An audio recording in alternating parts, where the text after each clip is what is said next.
Bring us 2 absolute martinis. You know how I like them straight up. And then precisely 7 1/2 minutes after that, you're gonna bring us 2 more. Then 2 more after that every 5 minutes until one of us passes the fuck out. It's up to each and every one of you, my highly trained Stratonites, my killers who will not take no for an answer. Not hang up the phone until their client either buys or fucking dies!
Welcome to the Talking the Line podcast, presented to you by Talking the Line Sports Media, giving you our best insights and analysis so you can rake in some cold hard cash on your next sports bet. Now sit on back, open up your mind, and let's cash some tickets. We can't thank you enough for joining us. We hope you enjoy.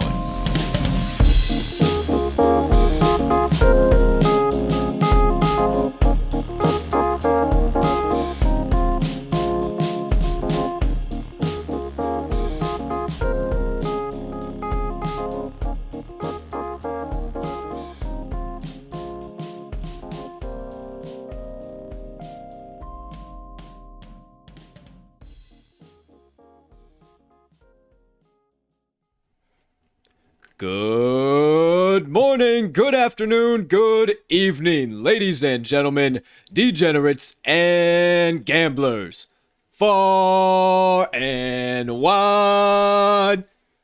Welcome in to episode number 137 of the Talking the Line podcast on this absolutely beautiful, you know the drill, Friday of Bets, also known as, so you don't have to check your calendar, October 1st, 2021. Rip off the page from September. It's time to start a new month, my friends. But before we do all of that, with an absolutely loaded Friday pick spectacular show, please take a few moments to smash that subscribe button on whatever platform you are currently ingesting the TTL Pod on. If you are watching on YouTube, make sure you hit that notification bell as well so you never miss the start of any live show or additional TTL crew content dropping. But if you are listening to the audio version on your favorite podcast directory, make sure you hit it there as well, as we do release that audio after every live show is complete. Next item up on the docket, if you could be so kind, you can find it in your heart to do so. You got a couple extra seconds after you smash those previously two mentioned buttons. Smash that like button, leave us a comment, leave us a rating, jump on over yonder in the live chat. We can't tell you how much we appreciate it when you do. And oh, if you wouldn't mind too, hit that share button. Send it on over to your friends, brothers, sisters, uncles, neighbors, enemies. We don't care. The TTL Pod is for all, the first time better to the daily degenerate. It only helps us make TTL Sports Media bigger and better for each and every one of you. Last, certainly not least, head on over to this episode's description after you get done with all of that good stuff and check out the Talking the Line link tree. Within that link tree, you will find the talkingtheline.com website, all of the TTL Crew social platforms, and our additional content so you can consume all of that however and whenever you please. Ladies and gentlemen and beautiful gambling people, joining us on episode number 137 on this beautiful Friday of Bets, I am your humbled and honored host, Colt 45 Soroka, and I can't thank you enough for stopping by to get some locks, get some insights, get some analysis, everything in between. Now, we have a boatload to get to, but I have neglected one final item in my introduction that needs to be completed. The man sitting to my left currently fidgeting in his chair because he is so gassed up to deliver you guys some stone cold facts, insights, analysis, trends, picks, everything in between, is the co-host of the Talking the Line podcast, also the co-host of the Wise Words podcast, where we connect you with the sharpest, brightest, most electric names in the sports gambling industry. All that being said, please, ladies and gentlemen, help me welcome in the man, the myth, the degenerate gambling legend and TTL resident cheesehead himself, Mr. Riley RMags Magnuson. Partner, how you doing over there today, pal? My man, I will save some time on the intro, but electric as always. I'm feeling fantastic. It is Friday. These are our favorite shows to nail down because we, not only is this the time where we get to really lay down what we've been grinding on all week long, but, we've got a weekend's worth of bets to dive into. And so far, these weekends have been going pretty damn well for us. So the train ain't stopping here. We're feeling as good about this weekend as we've felt all season long, I would say. So going pretty damn well is an understatement, my friend.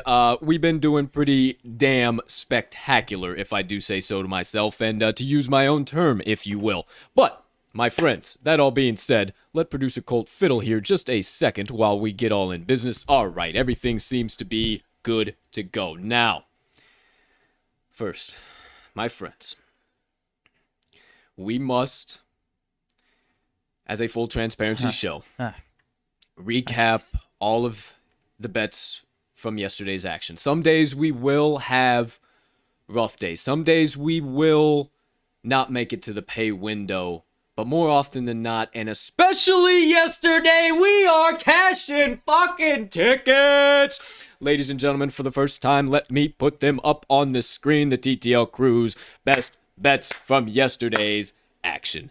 Right above us, you see RMags picks. Hey, thank you, sir. And you see it across our chest. You know what? I'll make us even a little bit bigger so you guys can see it even brighter across our chest. A little bit more. How about that? Roll birds. Roll birds, baby. Thank you, J-Rob, James Robinson, Killer J, our man, 28, I believe he is now. He was 30 last year. I think he changed 25. I knew he changed his jersey number. Either way, hell of a game. Smacked the first touchdown score for us and the anytime touchdown score that Mags put out on the show. He also gave you the little insight on the DraftKings first touchdown score insurance. Didn't matter. But we didn't fucking need it, baby. We didn't need it. That all being said, I had your back as well. Over on that side of the screen, you see Virginia +6. Nice, easy win. But I also told you, my friends, I'm all right with it down to 4.5. Oh, yeah. I'm down with it 3.5. If this goes down to 2.5, please do not forget to hammer the shit out of the money line as well. And if you follow myself and Mr. Magnuson at @cash_with_Colt and at RMags, all caps, and the TTL best bets of the day at Talking the Line, guys would have known that we all added the money line for a half unit and cashed that bad boy as well. My friends, 4-0 day from the crew for our documented plays, +7, almost 7.5 units. And we had a Thursday. Now, that all being said, we don't like to stick in the past too long. No. We like to have brains of goldfish, and we like to continue good vibes flowing. Most definitely. However, killer evening, and we will continue to kill these books all weekend long. That's a promise. Also took some live action on the game. If you followed, I believe you did as well. If you follow us on action, took the Bengals +7. I believe that was at halftime. I didn't track it, but I took the money line +235 at halftime. Yep. +235. I didn't track it, but I had to do a little sprinkly dinkly, and it came through for your boy. Daryl Bevel doesn't fail. No, he does not. No, he does not. And hey. The Jags gone jag. Props to you if you had the balls to take the Jags on the +7.5. For sure. We told you that was where we would be leaning, but we just didn't have enough confidence because the Jags going jag, and we've got burned by them 3 times already this year, so we didn't feel like doing it again or making you guys do so. And we mentioned if we would have been on the Jags +7.5, that game would have gone differently. Correct. Very correct. Not superstitious, but a little stitious. Just a little stitious. All that being said, that's it for yesterday's action. Let's get into today's show. All right, my friends, we got a loaded one coming at you. You know, if you've been around for the Friday Pick Spectacular, it is absolutely electric. Not getting there quite yet. I just need a sip of some more water. Oh, yeah, same with me. No sweat. Got just a little bit of sweat. Cottonmouth going on, if you will, here this morning. That all being said, loaded Friday Pick Spectacular. You know the drill. We are dishing out our entire college football picks, and then we are going to dish out our entire NFL cards. That's the exact same thing. Yep. College football and NCAA are the exact same thing. Yeah. That all being said, we will go one by one. If you haven't been to a Friday show before, we will go through our entire college football slates. We will go starting with Mr. Mags to my left. We are lining up on a few plays, so we will talk about those at the same exact time in the essence of time, and then we will slide on over to my best college bets of the weekend. Not as many that we're on together in college. Not as many. There are a few, obviously, but there are a handful that we skew on. Yeah, but not as many this weekend. Then, but not really opposing. Not really. No, definitely not opposing. Not opposing. Not at all. And I am telling you on a few, and I know you're telling me on Most a few. definitely. Then we'll get into NFL, go back to RMag's best bets, couple that we line up on, couple that we don't, but none that we're opposing on once again. I believe all 4 of mine we also line up on. So. Okay, so perfect, absolutely beautiful. And then I have a couple extra value ones that I'm hoping to convince my partner to tell me by the end of the show, and I'm hoping I can convince you guys too, because you said it just a little bit ago, all the grind, all the effort that we take during the week here, I cannot wait to give that to you guys, and I hope all that shows and proves that we're about to have another winning weekend. Yes, sir. All right. For now, cut all the nonsense, stop all the drama, quit all the banter that you could go to every other sports media outlet and get. You come to the TTL Pod for the Stone Cold Locks and running tickets to the window with the TTL crew all day and night and weekend long. So without further ado, my friends, no more hesitation, no more delay. Actually, real quick, never mind, we're good. Producer Colt just had to make sure everything was in business. Well, has he, hey? We are good now. So without further ado, my friends, turn that volume way on up if you had it low. Maybe if you're at work, keep it at the same volume. Little NSFW, it's about to get wild up in here. And open up your ear holes wide, your eye holes too if you're watching, and get ready for my partner to dish out nothing but stone cold knowledge straight to your dome piece. And as always, partner, you have the floor. I appreciate you, my man. So to kick things off, we are sticking right here on this beautiful Friday of action for a little college football action out of my beloved Big Ten. We've got the Iowa Hawkeyes traveling over to Maryland. And Maryland is catching 3.5 points. And go ahead. I, too, am taking this play, so we will talk about it at the same time. What else did we forget to do, though, partner? Little quick pit stop.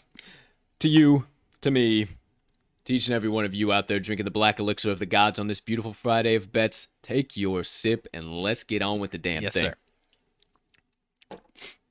Okay. Oh, Jiminy. Oh, wait a minute. Woo, child, please. Okay. Okay. Please. All right. Now.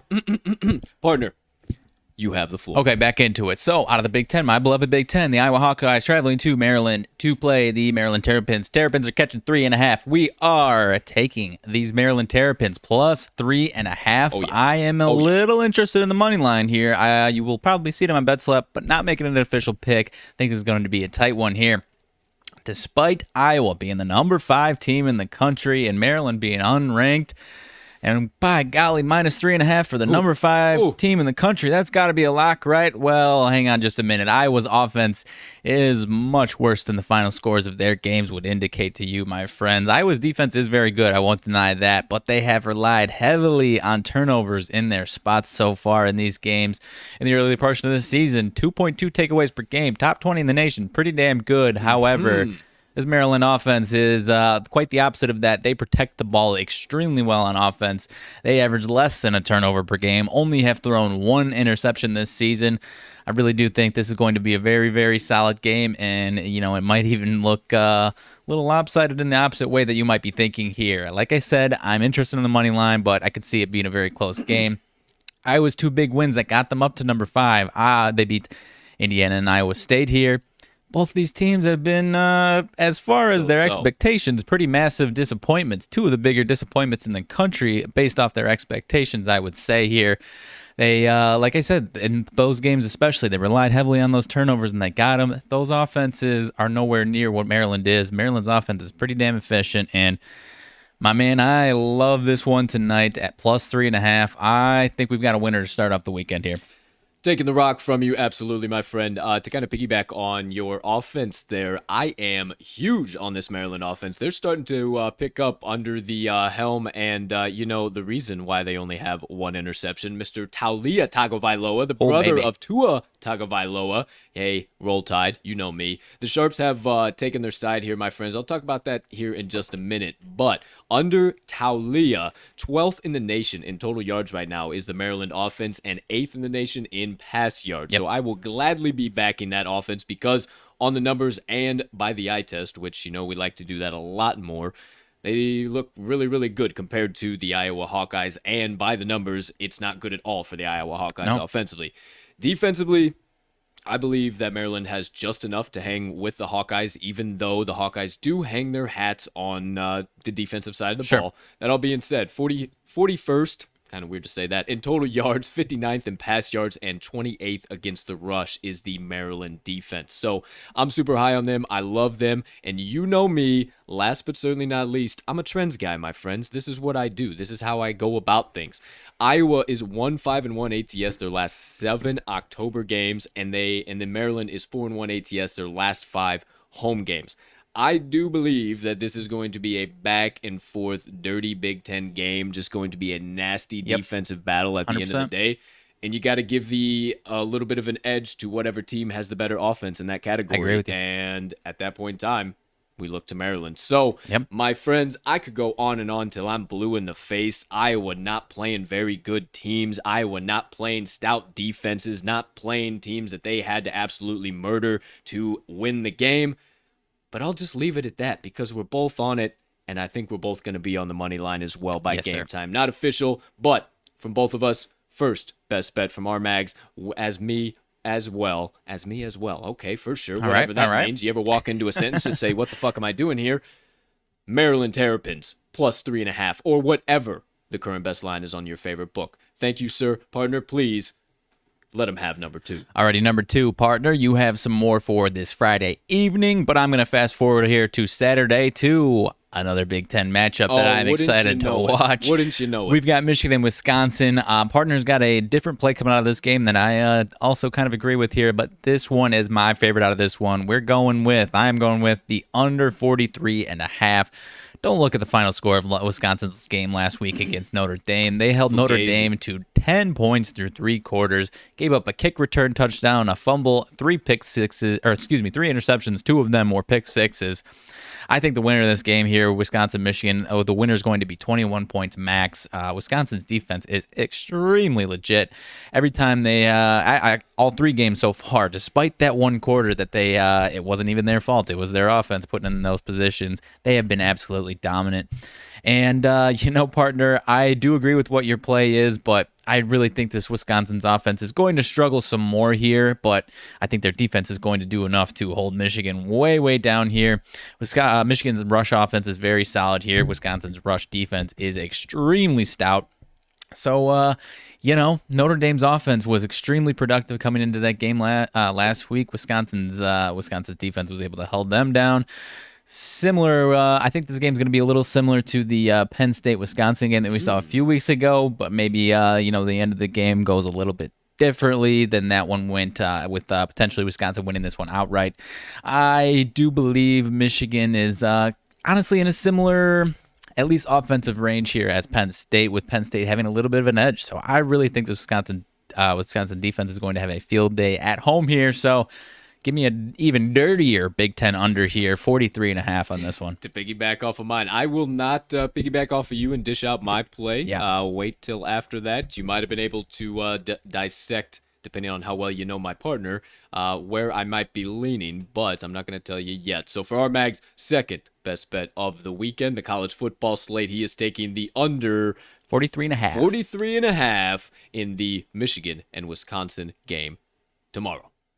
Partner, let him have number 3. Alrighty, partner. Let's move out of the Big Ten, at least for now, and move to the old southeastern part of our country to Arkansas versus Georgia Bulldogs. Woo! We are taking... Yes, sir. We are taking the points with the number, I believe it is number 18 in the country, Arkansas, plus 18.5 at Georgia. The dog, partner, I'll give you a little trend here. The dog in these matchups, Arkansas, Georgia, is 5-1 ATS last 6. I know Georgia is fantastic. I think Georgia is going to win this game, no question about it, but I don't believe it's going to be more than 3 scores like this line is predicting here. This Georgia team is very, very good. I won't deny that, but you can't really look at their last 2 wins. Absolute beatdowns over Vandy and South Carolina, and by all accounts, and what I believe and what a lot of people expect as well, those are without a doubt the 2 worst teams in the SEC. They absolutely dominated them. Georgia has also dominated a couple, I believe it was UAB, a team that I will be talking about here, but they dominated them and kept Clemson close 10-3, a team that has been extremely disappointing since that game. I think Arkansas has got plenty of firepower to stay with them here. I don't think Arkansas's offense is going to have too much success, but I do think their defense is going to do more than enough to keep this a close game because Georgia's defense is fantastic. I'm not going to deny it, but I think we're going to have a 14-point game max, and I think it could be right around a 10-point game here. I don't know that, man. I think it's the year of the fucking pig, and I think you are underestimating those Razorbacks. I don't give a doggone. This game is in Georgia, correct? Correct, yeah. So, that does give me a little bit of cause for concern, especially in college football. It means a lot, especially in Georgia, but The Razorbacks are playing out of their Oh, yeah. absolute minds right now, and I have to back the Pigs in any situation I can.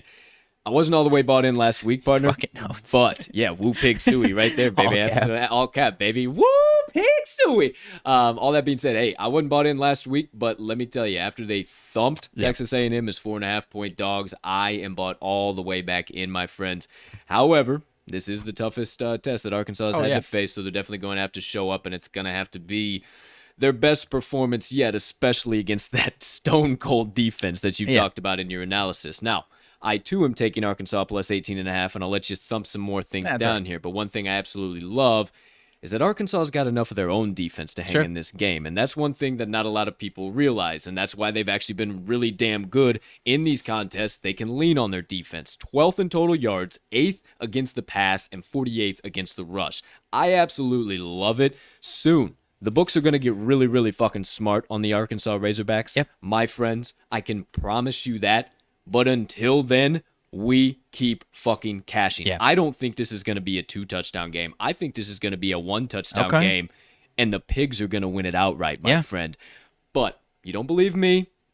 Let the trends speak for themselves. As always, my friends, Arkansas 4-0 ATS last 4 October games, 5-1 ATS last 6 games following a straight-up win, 5-1 ATS last 6 road games. You talked about the dog being really good in this matchup, right? Arkansas 11-3 ATS last 14 as a dog overall, and 5-1 ATS last 6 as a road dog. Arkansas 10-3 ATS last 13 in the SEC.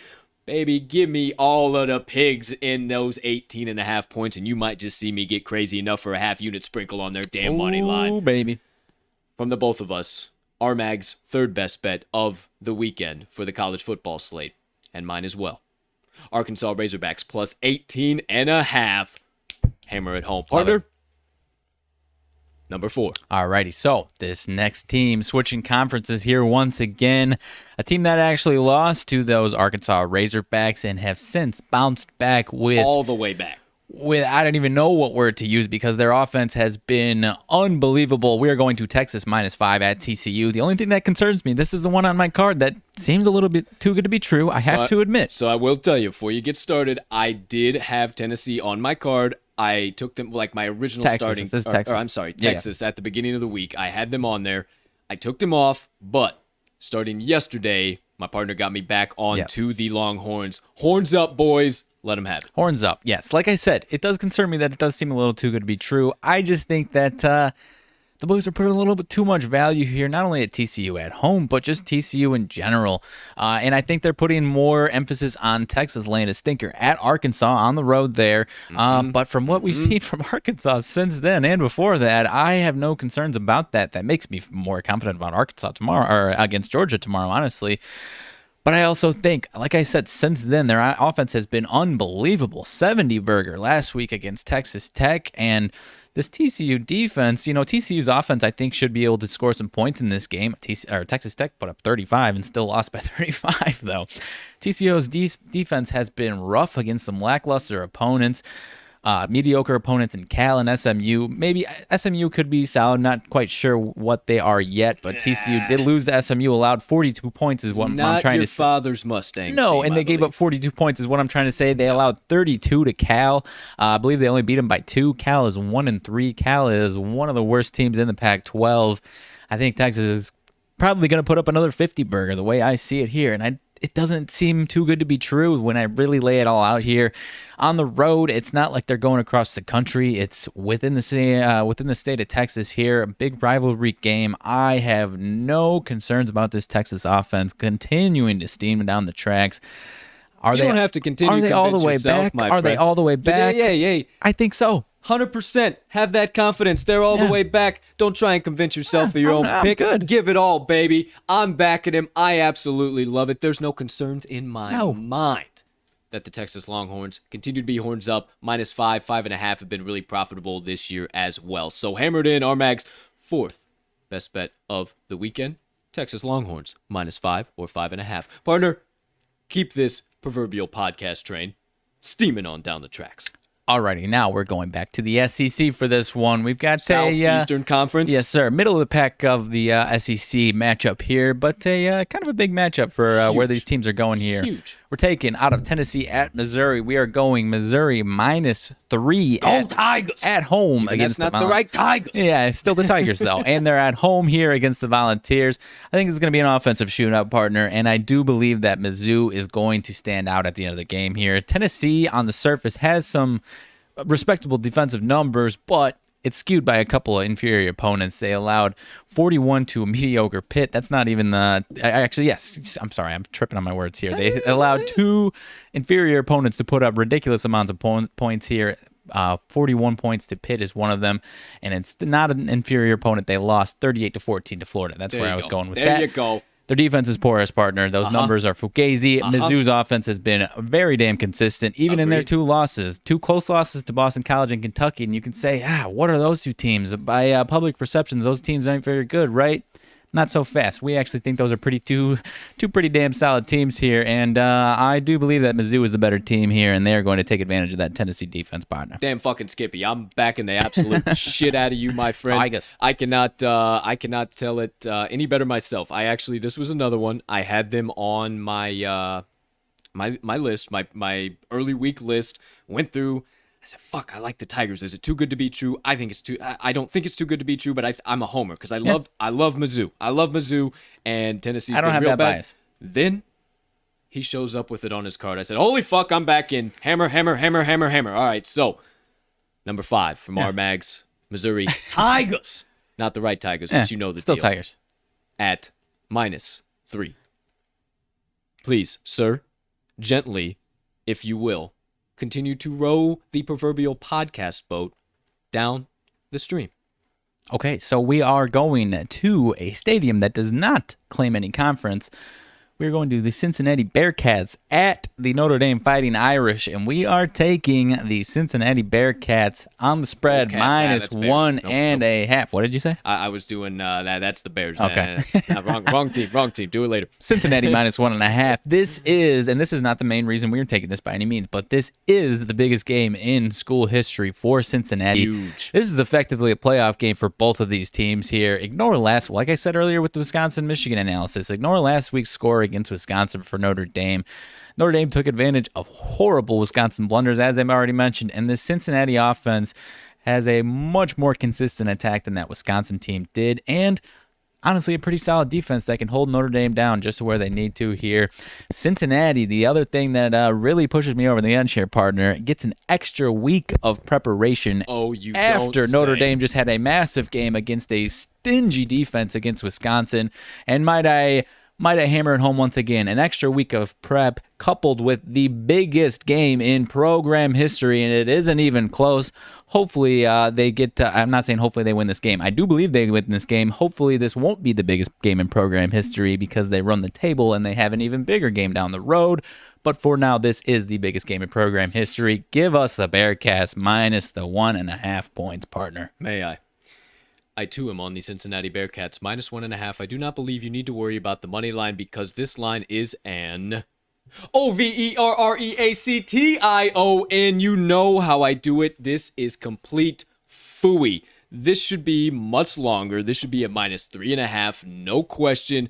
Number 1, if Desmond Ridder wants to have his Heisman chances lifted, elevated, and continue to soar, he must, and I repeat, must stomp down the Gold Hats defense starting from the beginning. There is none of this, let's wait around, hang around, slow start Ridder. It cannot happen, and I do not believe it will happen. That is why I'm backing this. I also love the fact that you mentioned this is the biggest game in the program's history, and if they want to have a shot at that CFP that everybody has been fucking talking about since May, we ain't even had college football at that point in time. We didn't know if Uncle COVID was going to be beating college football's ass at that point in time.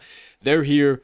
The time's now. They need to move and groove. So I, too, am on the Bearcats -1.5, but because of a couple other key reasons, and why I tell you it's an overreaction, my friends.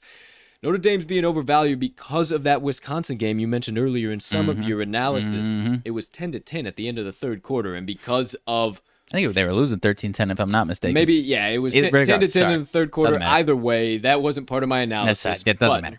What it was is that that's just the case of old football being football sometimes. That was not a 42, 41 to 13 game, whatever it ended up being. I can promise you that. One thing I do know is that Notre Dame had a 27 to 13 win over Purdue, and I think we're also finding out that Purdue's pretty doggone fugazi as well. And we might have a little something to talk about with Purdue later. Stay tuned way later in the show. Who knows? Who's to say? All that being said, they also only won to Toledo by a field goal at home, my guy. That was absolutely ridiculous, and they had to take shitty-ass FSU to overtime in order... Early in the year, FSU to overtime to get them the job done. You don't believe me on all of that? Hey, you know me, Trent's guy. I got him for days. Cincinnati 5-1 ATS last 6 versus a team with a winning straight up home record. Cincinnati 4-1 ATS last 5 road games. They are also 4-1 ATS last 5 non-conference games and 6-2 ATS last 8 on field turf. You know, that's very, very important. We talk about that a lot here at the TTL Pod. Notre Dame 2-5 ATS last 7 home games, 1-5 ATS last 6 games in October for those of you our Spanish viewers out there, as well as Notre Dame 0-4 ATS last 4 following a straight up win of 20 plus points or more. Can you say letdown spot for the Gold Hats, especially in South Bend? I've seen much worse teams walk into that stadium and kick the dog shit out of the Gold Hats. I love all of you who are a Notre Dame family and that you support us on the TTL Pod. I love you. I'm not talking about you. We got a lot of them. But right now, we are not going to be backing those young men, especially with only a 1.5 dog. Can you believe they're only a 1.5 dog? I can hear everybody now. That's my favorite public impersonation. We're taking the Bearcats -1.5. Thanks for getting me on the roll, partner. Of course. That was 1, 2, 3, 4, 5. How about you hop on the big green tractor that is the proverbial podcast and mow down the rest of your cornfield analysis? Okay, well, we'll recover from that one. But if you were wondering why we laughed a minute ago when my partner mentioned Florida State, it is because my next favorite play is the Florida State Seminoles. What do you know about it? But what you said does not step on the toes of that play, does not step on the toes of this play at all, in my opinion here. We've got Florida State -4.5 at home against Syracuse. 65% of the bets are on Syracuse, but 74% of the money is on Florida State. That line has gone, instead of going... in Syracuse is down to 3.5. It is up to 5.5, making it easier for the public to hammer in Syracuse. They want that money coming in from the public on Syracuse to even things out here. Don't be fooled by these records, my friends. 3-1 for Syracuse, 0-4 for Florida State. This should be a no-brainer. How are they favored here at home? Cuse has wins over mid-major and FCS teams. They are nowhere near what their record says. They are, in my opinion, one of the two, but in my opinion, they are the #1 worst team in the ACC.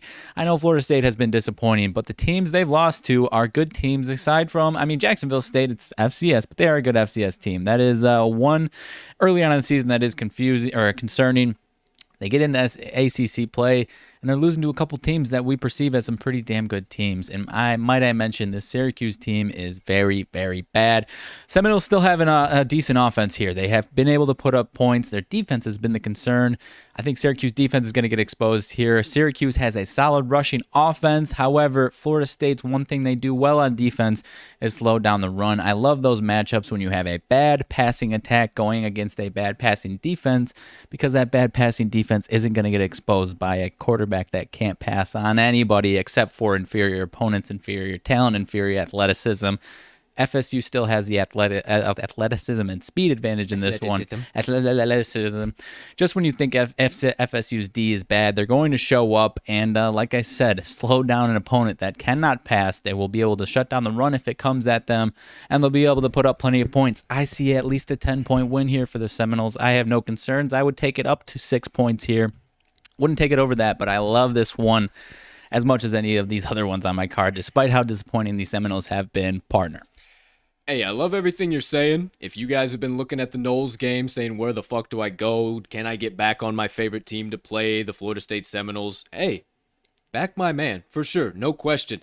I just cannot put my faith in and my money in a Seminoles team that lost to that Jacksonville State team. Fair. So far, fair. I do believe they've run away with this game. I just can't run it's to fair. the window on I them think it's fair. yet. But you It's fair. got enough of confidence in them. So there you go. There you have it. Now, next play up on tap. I was going to make this play of my own, but I'm not going to make it a podcast play because I don't want to seem like a homer, because you've seen me stand up, dance around, and sing this team's praises time and time again on the show. But that being said, my partner has now decided he will be backing them on the spread because it seems like a damn good idea and opportunity. So please let them know, my friend, what is your now 7th best bet of the weekend? Alrighty, my man. So we are going to a massive game, and let me drag it out so my partner has to hold his breath for a second. I am taking the Alabama Crimson Tide. Oh, damn Tide, baby! On the spread versus Let 'em have it. Ole Miss. I actually bought a half a point here at some decent odds still, minus 120. I took it down to minus 14. Still like it at minus 14.5. But in a game like this, I do prefer to get that extra half point in case we get a 2-touchdown game here. Let's put it simply, you don't win a lot of money betting against Alabama, and you certainly don't win any money betting against Alabama when Nick Saban is playing one of his former assistants. They are going to beat down Ole Miss. The last 4 years, my friends, they have scored at least 59 points in 4 straight games. I think 15 points last year was the closest it got. Lane Kiffin just got there last year, so it's not all on him. But as I mentioned, the combination of what Alabama has been able to do to Ole Miss, what he's been able to do is against his old assistants, I think they are going to beat them down. And what gave me the confidence, partner, was that last week they finally played 4 quarters of dominant football from start to finish. You saw what they did against Florida in the first half. Absolutely Roll shut Tide. them down. Roll Tide. Took their foot off the gas and let Florida back into it. Roll They've Tide. gotten their ass chewed out a couple times for doing stuff like that. It ain't going to happen Now again. listen, Odd. We ain't gonna be doing it, all right? All right. You're gonna have to come into this game now, all right? And we're gonna have to thump them on the defensive 100%. side of the ball, all right?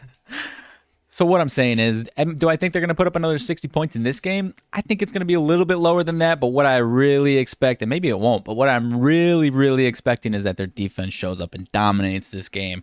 And if, it might be both sides, and we might blow the spread out of the water, but what's giving me the most confidence is their defense to hold them down, to cover that 14. If you want to take them 14.5 and eat the point that I bought, go ahead. I do believe it's going to win, and I do believe they're going to get it done by 3 scores here tomorrow. Roll damn Tide. Shout out my boy Jordan Battle. Shout out my boy Jay Biz. Miss you guys both. Jordan whoop some ass on the defensive side of the ball tomorrow. All of that being said, hammered in. Roll Tide. Crimson Tide. Alabama. Big ol' elephants. Minus 14 or minus 14.5. Either way, they're getting it done by 3 touchdowns. Love it.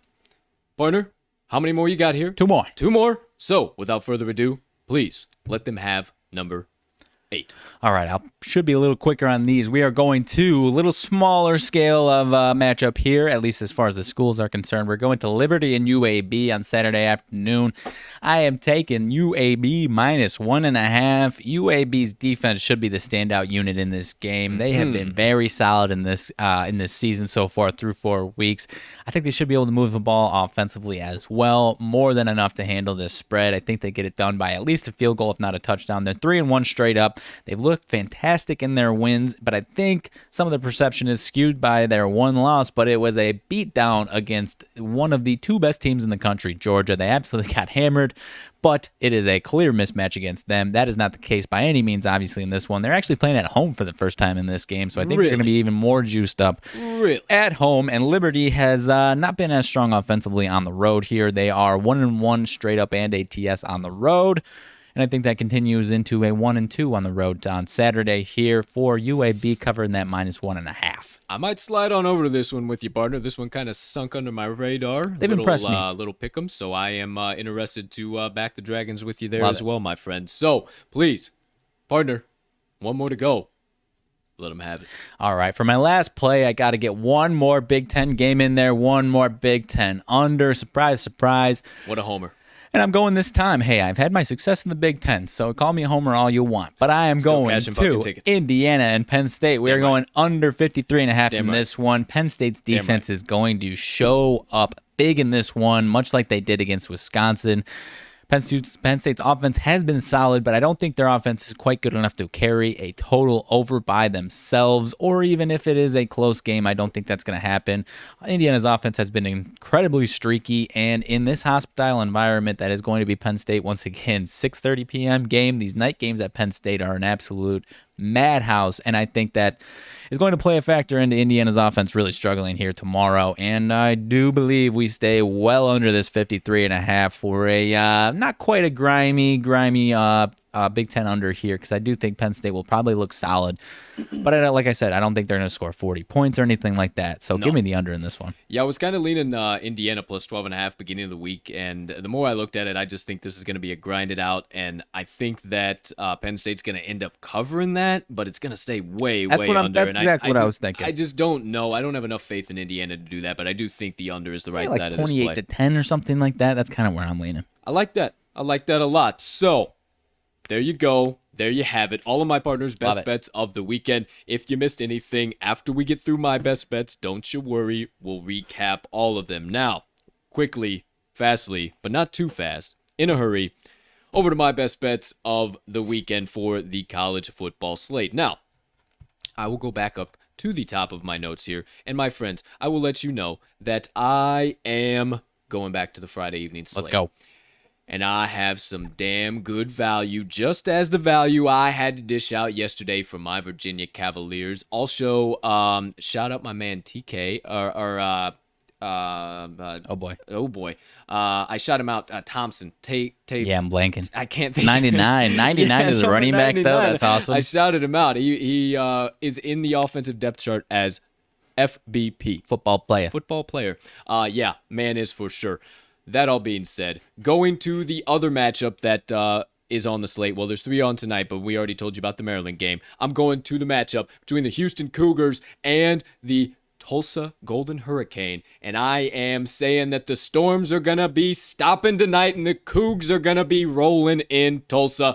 So give me the Houston Cougars plus 5 or wherever you're finding that, because I found it on some books down to plus 3 already today. Plus 3.5 today already. And I'm taking a half unit on the money line as well because of that movement. This is a 3-star play for me this weekend, my friends. You will see it in my action app like that, and this line is completely wrong.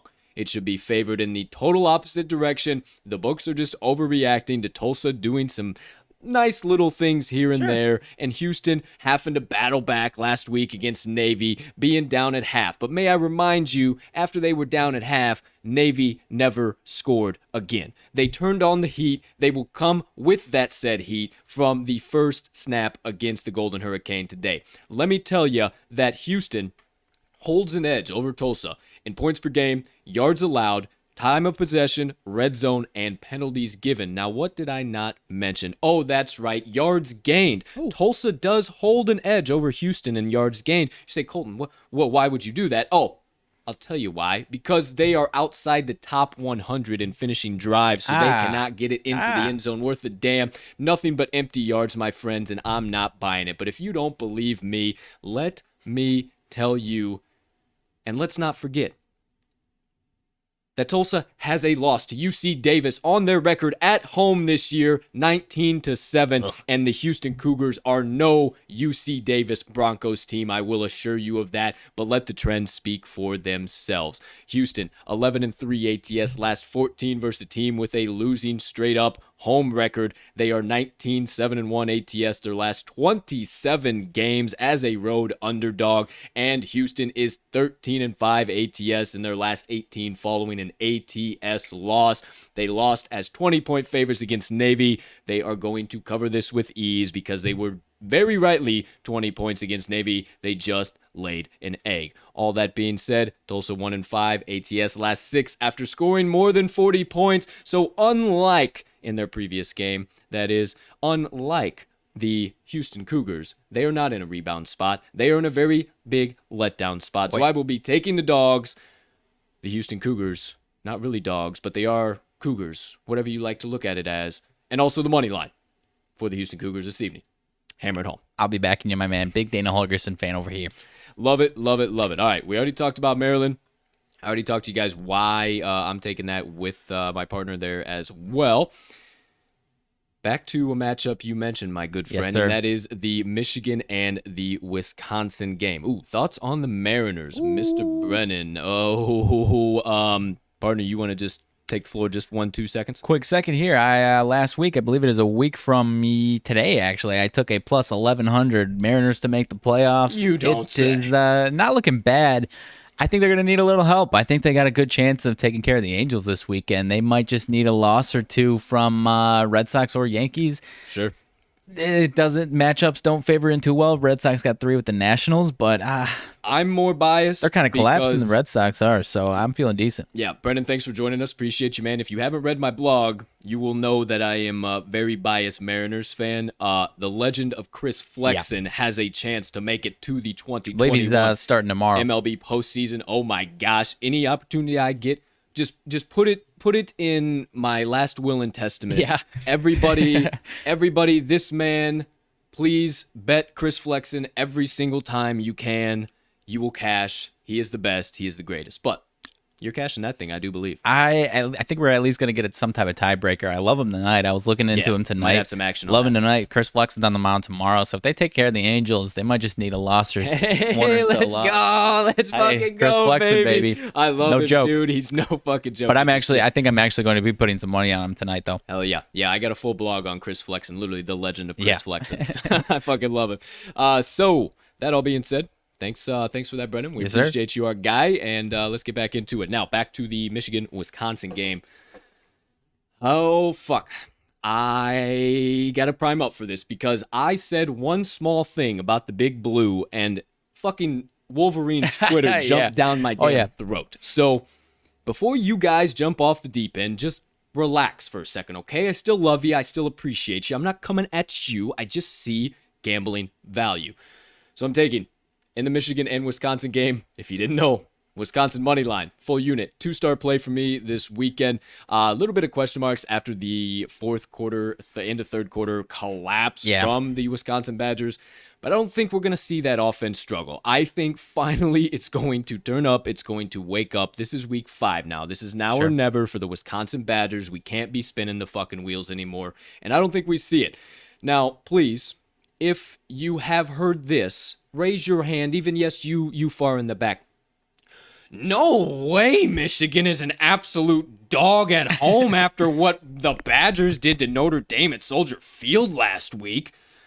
That's exactly what the books want you to think. Again, OVERREACTION. Overreaction is this line, my friends. I am a little concerned about the 2.5. It's bounced a lot between 2.5 and 1, so I think it could end in 1 point. Yeah. It could be absolutely bananas, but I do love the Badgers to get it done outright.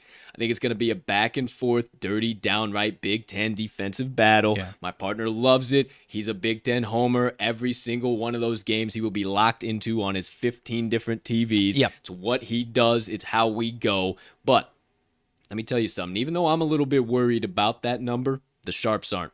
37% of bets with 59% of actual money wagered on Wisconsin minus 2.5. Sticking pretty firm there, but you don't believe me. Let me give you just a couple of key trends. And one that might knock your damn socks off. Hold on. Yeah. Wisconsin, 5-2 straight up in the last 7 meetings with Michigan. Yep. Wisconsin, 4-0 straight up last 4 meetings in Wisconsin. Mm-hmm. And here's the real one, boys and girls. I looked back to 2018. 8 times have the Michigan Wolverines been underdogs. Are you ready? Your socks may just fucking blow right the fuck off. Hold on. Hold on tight to your chairs. Those 8 times they were underdogs?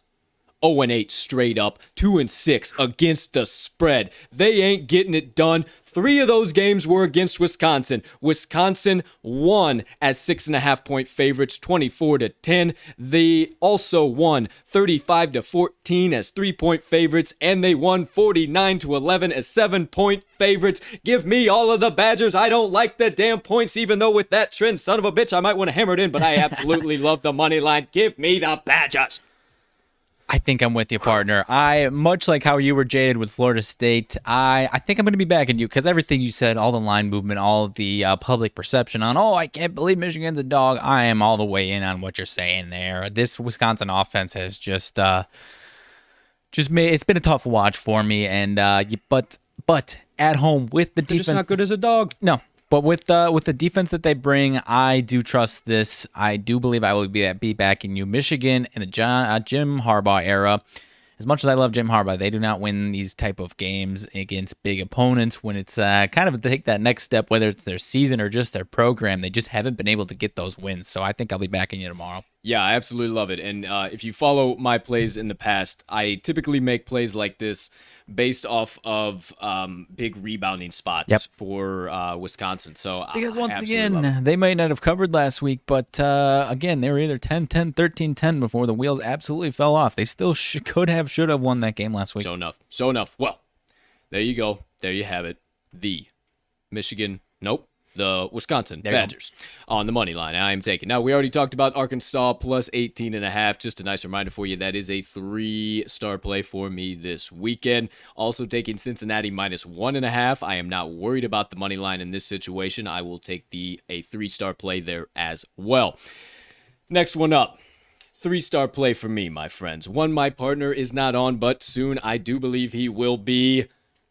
Go Cats! Kansas State Wildcats plus 11 over the Oklahoma Sooners. And you might just see me get crazy in this one as well and sprinkle the hot darn money line, my friend. Now, if you don't believe me, you think I'm crazy, just hold on 1 second here. Sure, if you follow me last week, the Cats burned us. I'm not worried about that. That was just a little off anomaly. They didn't realize how much they had to bring it when they brought a little bit stouter competition. It's good to go.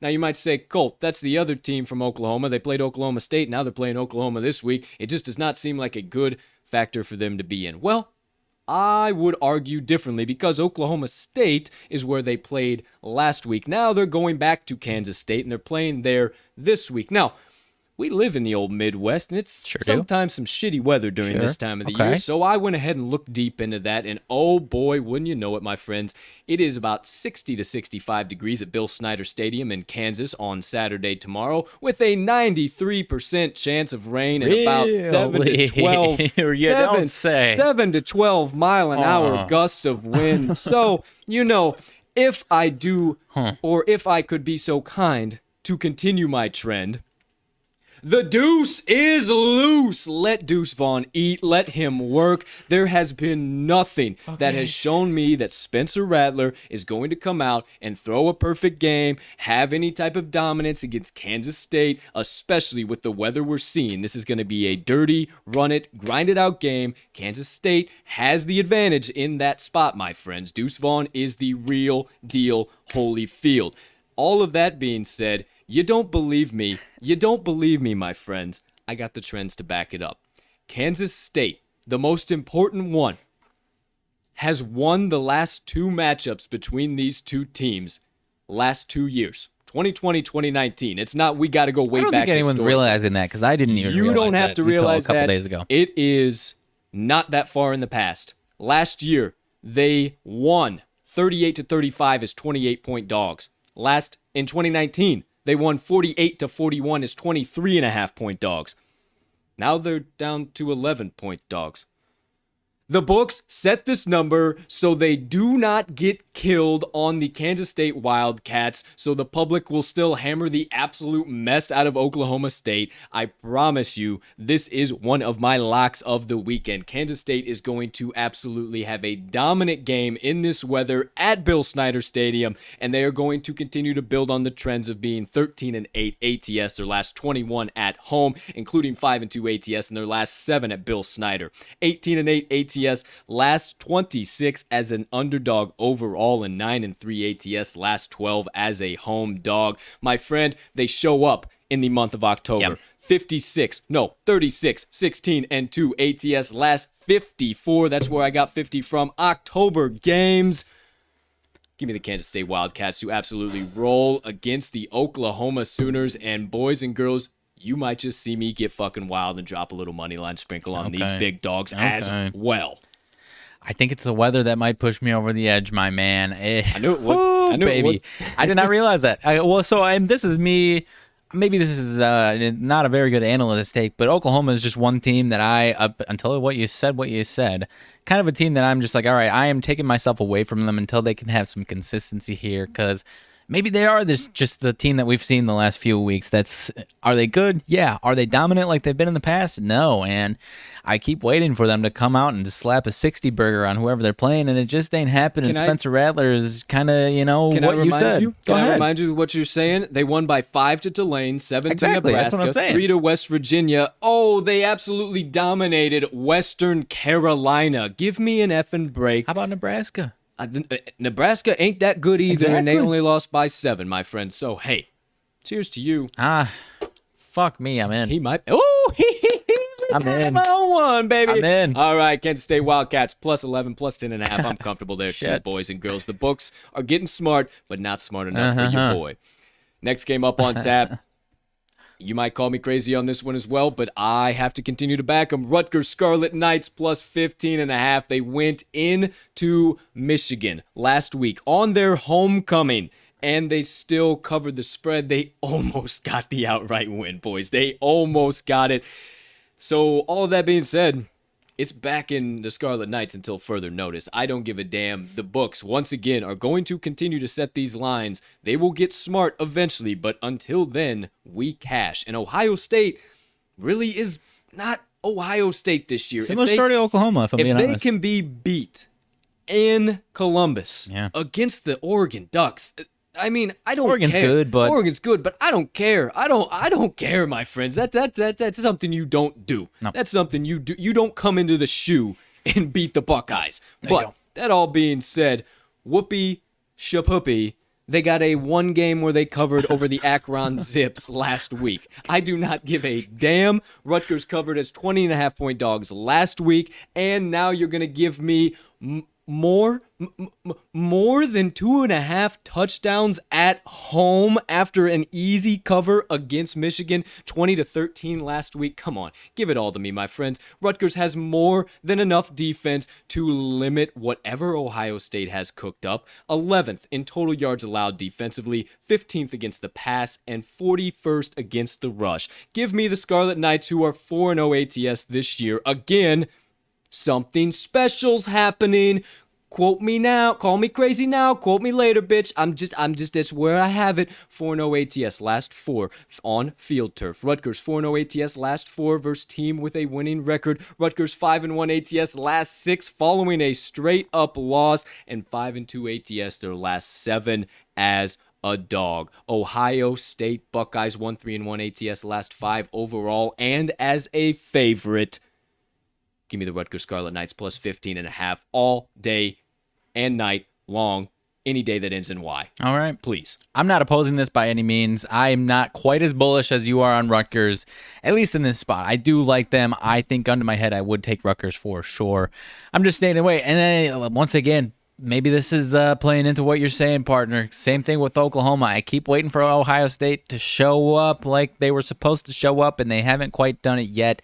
Not only that, but Rutgers, Greg Schiano's got him playing way, way above expectations. So I like the play, but I think I'm going to take another step on the sidelines for this one, and I'll root it for you. No question about it. All right, my friend. I just realized that my headphones are wrapped around my microphone here, and I was wondering, why does shit feel so weird? So let me stick this bad boy. Oh, hey, never know what rabbit hole you're going to go down here at the TTL Pod. If you didn't know by now, we ain't the suits, so you better get used to it now. We ain't changing. So, next play up on the board, my friends. After that Rutgers play, I get to do it now. Ooh, I did it early. There you go.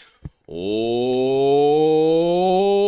sick 'em Bears. We're taking the Baylor Bears plus 3.5, baby. I absolutely love it. This is a 3-star play for me, and you can say, Colt, oh my gosh, LSU in LSU. What are you thinking? They took out Mississippi State. Well, I think you're crossing games here. Oh, am I? Oh, I surely am. I apologize. Baylor's playing Oklahoma State. Yes, I apologize. They're playing Oklahoma State, but we are still taking Baylor plus 3.5 because they are playing Oklahoma State. I was on the UCLA, so a totally different game. Don't listen to me. We'll get there later. But right now, Baylor plus 3.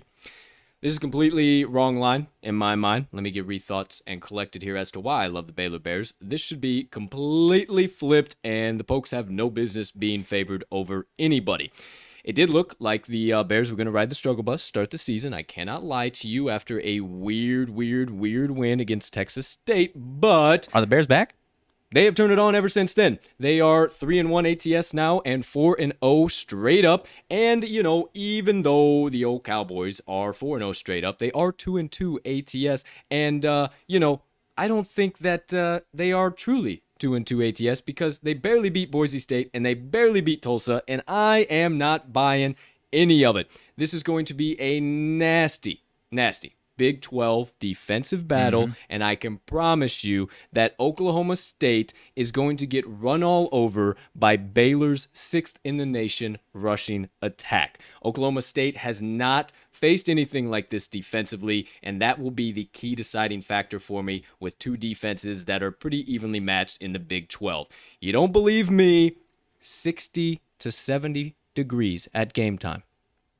87% chance of precipitation and 7 to 12 mile an hour wind. You better fucking listen to me, kids. I'm telling you right now, let the trends speak for themselves. Baylor Bears 11-5-1 ATS last 17 road games, 11-3-1 ATS last 15 as an underdog, and 7-1-1 last 9 as a road dog. OK State 2-5 ATS last 7 in the Big 12 Conference. And in these meetings, Baylor is 5-2 straight up, 4-3 ATS the last 7 meetings overall, 2-1 straight up, 2-1 ATS last 3 meetings in Oklahoma State.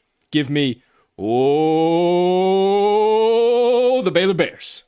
I think I like it, partner. I was on the fence on this one, but I think I like it. This might be, we'll see how the day goes, and maybe I'll hammer it in about game time. But I do like it. I love the analysis. Checking out some weather. It's getting that time. Run game with the weather, I do like it. It's getting that time. It's getting that time, my friends. So I kind of targeted some of those games, as you're finding out. Yes, sir. Next one on tap. Going to Clemson, and I am taking the Boston College Eagles plus 14.5. This is a 3-star play again for me, my friends. This is not your father's Clemson team. Actually, not our Clemson team, because it was just pretty good here recently.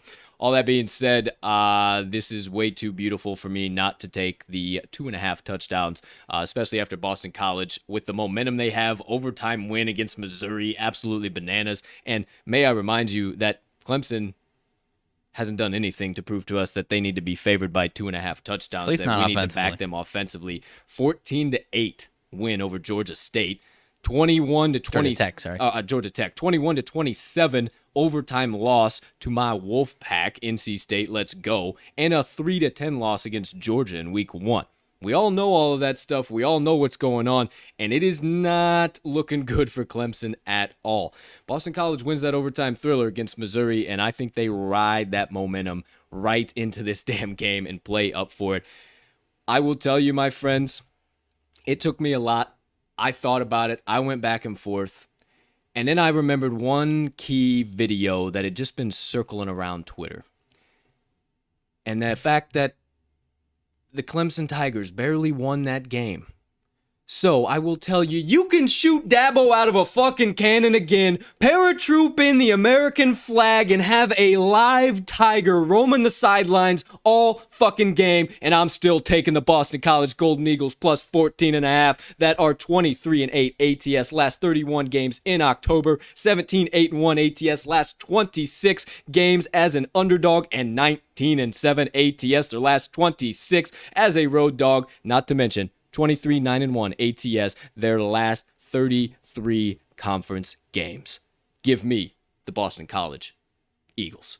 I think I might be with you. I was already leaning towards this one already. I mentioned earlier in the show, Boston College, one of these teams that the massive public just does not realize how competent and solid they are as a team here, and this Clemson offense, partner, ain't doing it for me. This was a team that I was kind of a similar conversation with Oklahoma and Ohio State. I was like, all right, let me back off. I'm just expecting them to finally go off here, and that offense ain't doing it. I mean, their defense will still make some plays, no question about it, but I'm not trusting this offense. No, sir. Well, I have 3 plays left. Okay. 3 plays to get through. I'll go a little quicker because I want to save some more time for our NFL plays, where the real value is. So, quickly, fastly, in a hurry.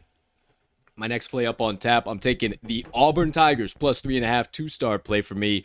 I do believe this line should be much, much shorter, maybe even with Auburn being favored. This is the time that Bo Nix needs to show up. He needs to have a game. He needs to play if Auburn wants to be in any type of conversation for a conference championship at the end of the year. I do see this game going very similar to how LSU's game went last week against yep. Mississippi State. Pretty similar, evenly matched team. And, if LSU doesn't win that game by a field goal, I think they're underdogs in this game. And I think that's why this line is set exactly where it's set at. I love the 3.5 with the Tigers. I don't think you can draw much from either one of these teams' schedule. In my opinion, they really have played nobodies, and they played a couple of somebodies, both of them in the 4 weeks. Really nothing you can draw from either one of them, and I think both of these teams were finally going to see the true offensive powerhouse and defensive powerhouses that they are. You don't believe me? You can look at a few trends, and you can find a bunch of public trends that would be like, oh, LSU, LSU, LSU. But a lot of them have to do with that 2020 COVID year, and you got to be a little careful when you start looking at some of those trends. Not to mention, home dogs are doing really, really well this year. Home favorites, not so much. Right. Home favorites, 117, 118, and 6 ATS this year. Actually, now 117, 119, and 6 after Miami's loss last night. And the home dogs, 41, 26, and 3 ATS. So, in this position, I absolutely love those trends, and I got to go after the Tigers in a game that I think is going to be a back-and-forth shootout, much like we saw last night, and I will take the field goal and a half every single time. Looks like it's already lost the hook down to 3. So, give me the Auburn Tigers, plus 3, plus 3.5. I think I like it. I am mostly staying away from this one. I think this is going to be a hell of a game, but I do like what you're saying. If I was leaning, I think I would lean to the taking the points, because I do think it's going to be that tight of a game. Show enough. Next play up on tap. Oregon State Beavers, minus 2.5. This one's a 3-star play for me too, my friends. They are playing Washington, and again, I feel like I have to keep beating this dead horse, but Washington has played nobody. And they are setting this line right here so they do not get killed by everybody backing Oregon. If it was at minus 5.5, everybody would be backing Oregon, but they think it's going to be a shootout, and it is not. Oregon State is arguably one of the hottest teams in college football right now. They are playing damn good, and they had a 45-27 victory as 11-point dogs last week against USC. On the opposite side of the ball, Washington has played one road game so far this year. Their record is a little fugazi because of that. That one road game against a pretty similar opponent, I wouldn't say completely equal, but Michigan, and they got thumped. Yep. They got thumped 31-10. It wasn't even funny, but I do believe, as much as the Beavers aren't Michigan, they're trending in the right direction, my most friends. definitely. So I'm not too worried about any of that. If you don't believe me, let me tell you that Oregon State 3-1 straight up this year should be 4-0 straight up. Lost an absolute heartbreaker to the Boilermakers in Purdue. I think that they improve. They are 3-1 ATS as well. Again, lost that heartbreaker, and they have since turned around the entire program since then. Washington, 2-6 ATS, last 8 following a straight-up win. 1-4 ATS, last 5 conference games. The Beavers are 5-0 ATS, last 5 following a straight-up win. 7-1 ATS, last 8 following an ATS win. And 4-1 ATS, last 5 as a home favorite. Okay. Give me the Oregon Beavers minus 2.5 all day long. I like it, my man. I was staying away from this one. I just don't know as much. I haven't watched as much of the Oregon State Beavers. Only saw Washington when they played Michigan. So I just haven't watched these teams too much. That was my main stay away reason. Oregon State's hot. I like it. No, I definitely like it. I like it. Last but certainly not least, my final college football play of the weekend. Going back to the Sissy Blue train and Chip Kelly's visor, I'm taking the UCLA Bruins minus 3. This is a 2-star play for me because I'm still just tentative for some reason on the Bruins, and I don't know why. It is a little concerning that this line is down to 3. I got it at 3, and it hasn't gone really anywhere yet, and they were 5.5-point favorites last week. But I did find some key things as to why I really like the Bruins here in this spot. I had ASU went down. The Sun Devils is what they are. I couldn't think of what the hell they were. They have been able to hang in big spreads, but it's just because they've been against really lackluster, inferior opponents. I don't think that all of a sudden now they deserve to be 3-point dogs against a much better program and who have played a lot higher level competition against these UCLA Bruins. All of that, one thing that really tips me off is all of the trends. There's nothing major that you can really draw from what these programs have done so far other than UCLA just playing a little bit higher competition. You can say that the Bruins are back, the Sissy Blue Train's back. I think so. That's why I'm backing it. However, UCLA still has had a tendency to let down from time to time. So that's why this is a 2-star play for me. But A lot of trends that made me go over the hump. 5-2 ATS is UCLA, their last 7 conference games. 7-3-2 ATS, last 12 following an ATS win. Arizona State's 2-5 ATS, last 7 October games, and 2-6 ATS, last 8 following an ATS win. UCLA, 4-0 ATS, last 4 meetings overall, and 7-2 ATS, last 9 meetings between them and the Sun Devils. In UCLA, give me all of the Bruins, -3 here for Saturday night college football. Yeah, I like this one a lot. I am all over UCLA, especially coming off that loss. I think there's going to be more of a sense of urgency. If they had handled Fresno handily last week, or was that last week or 2 weeks ago? 2 weeks. 2 weeks ago, okay. Coming off that with the sense of urgency, I still do like it. And if you watched the college football kickoff on that Saturday, Chip Kelly was a little bit worried about that his boys were not. He was mentioning something to the tune of the boys better be geared up because we're playing a very good Fresno team, and they didn't show up. And I'm sure they do not want to be ran into the dirt like they were after that game. And it's a very similar situation because Arizona State, I think UCLA is the better team. If they don't show up, it's going to happen again. And after that loss, I think it was a wake-up call that they need to wake up and be awake every single week. And that's what we're going to see tomorrow night, in my opinion. Woke up. There you go. All right. All of my college football best bets of the weekend. Okay, quickly. If you missed any of them, let's recap them for you real quick. The TTL Crew's best college football bets of the weekend. Oh, we're in Wisconsin, boys. If you could so kindly turn your attention to the right side of your screen, all of my best bets quickly, fastly, and in a hurry. And if you are listening, not watching, turn all that way up. Get ready for the weekend's best bets coming from me. Here we go. Houston, +4.5. Houston Moneyline. Maryland Terrapins, +3. Wisconsin Badgers Moneyline. Arkansas Razorbacks, woo, pig suey, +18.5. Cincinnati Bearcats, -1.5. Kansas State Wildcats, +11. Rutgers Scarlet Knights, +15.5. Baylor Bears, +3.5. Boston College Eagles, +14.5. Auburn, +3.5. Oregon State Beavers, -2.5. And the UCLA Bruins, -3. Above us, right in this general direction, is RMags best bets of the college football weekend. He's got Maryland +3.5 as well. Michigan versus Wisconsin under 43.5. Dirty Big Ten battle. Arkansas +8.5. Woo! Big suey.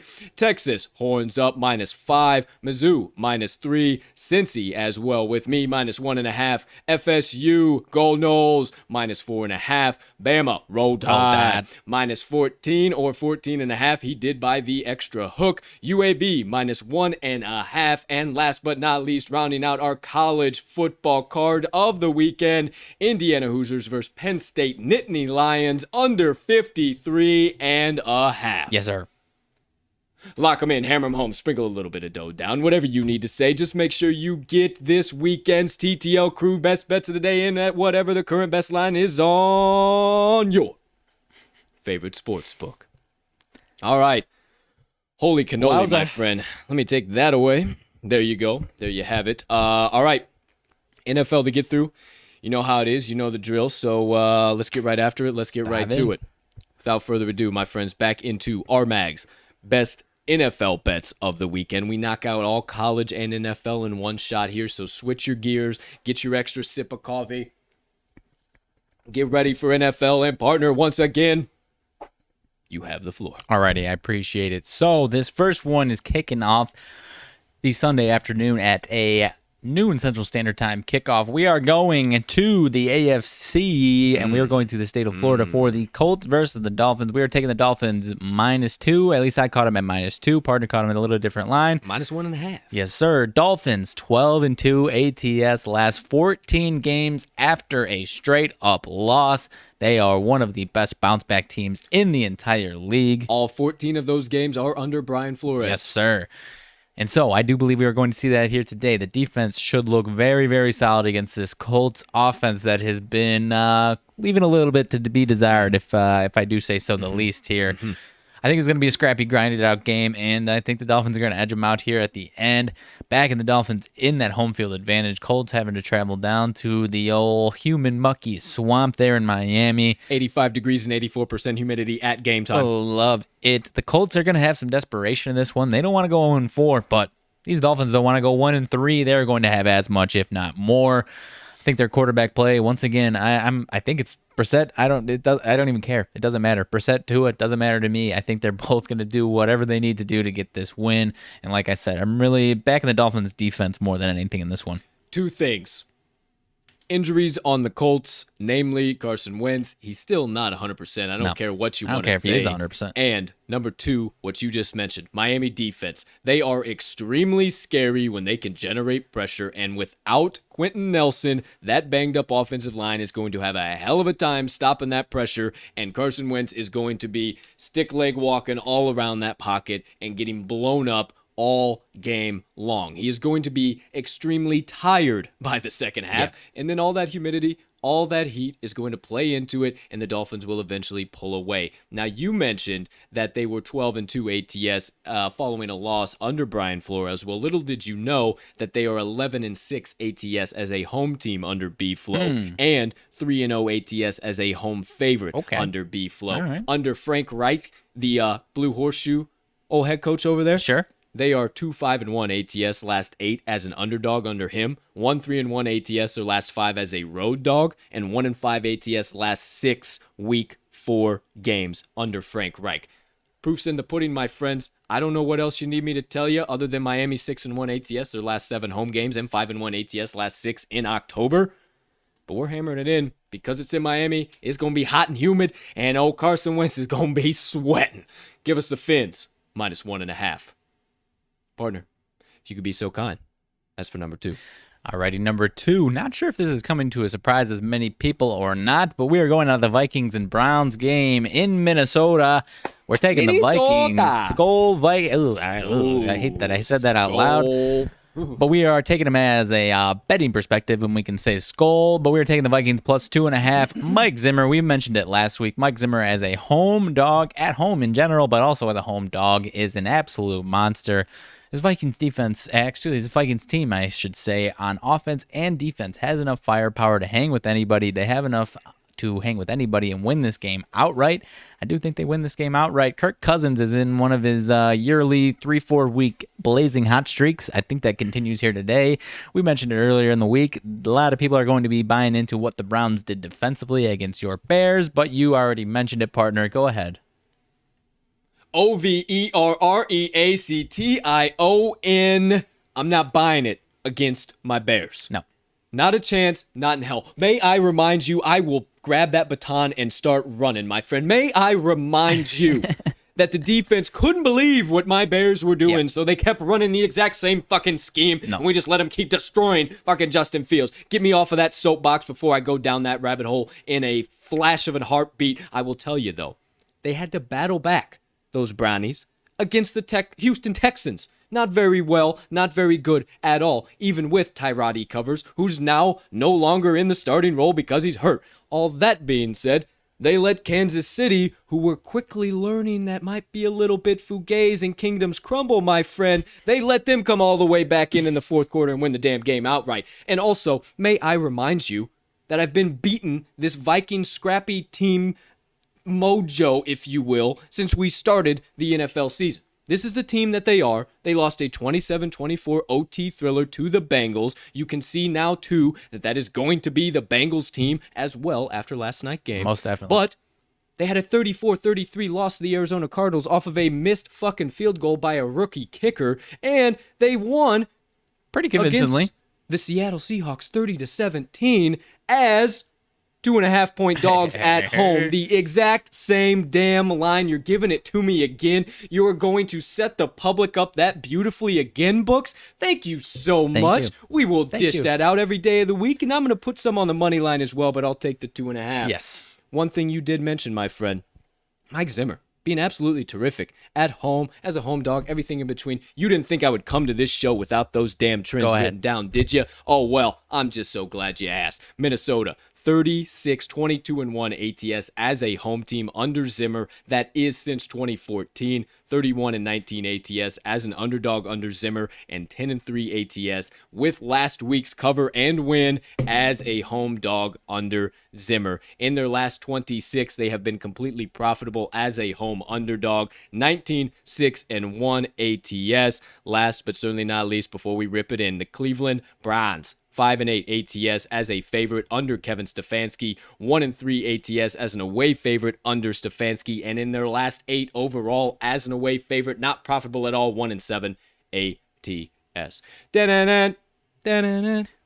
Dalvin Cook and Anthony Barr were both at practice today for the Vikings. Love to hear it, but if you are a Vikings fan, might be bagging this play as well. Love that it played right into this. Alexander Madison, not bad a at bad all. look at all. Anthony Barr coming back is That's huge though. Phenomenal. Huge. Phenomenal. Reverting back a tiny bit today, those I see at practice today for the Colts, Carson Wentz, mixed up Carson and Colts. Carson Wentz, Darius Leonard, Jack Doyle, Mark Glowinski, and Jonathan Taylor are practicing today. Not at practice, Braden Smith, Quentin Nelson, Kari Willis, and Rock Yassin. Was that the pronunciation? Rock Yassin. Yes.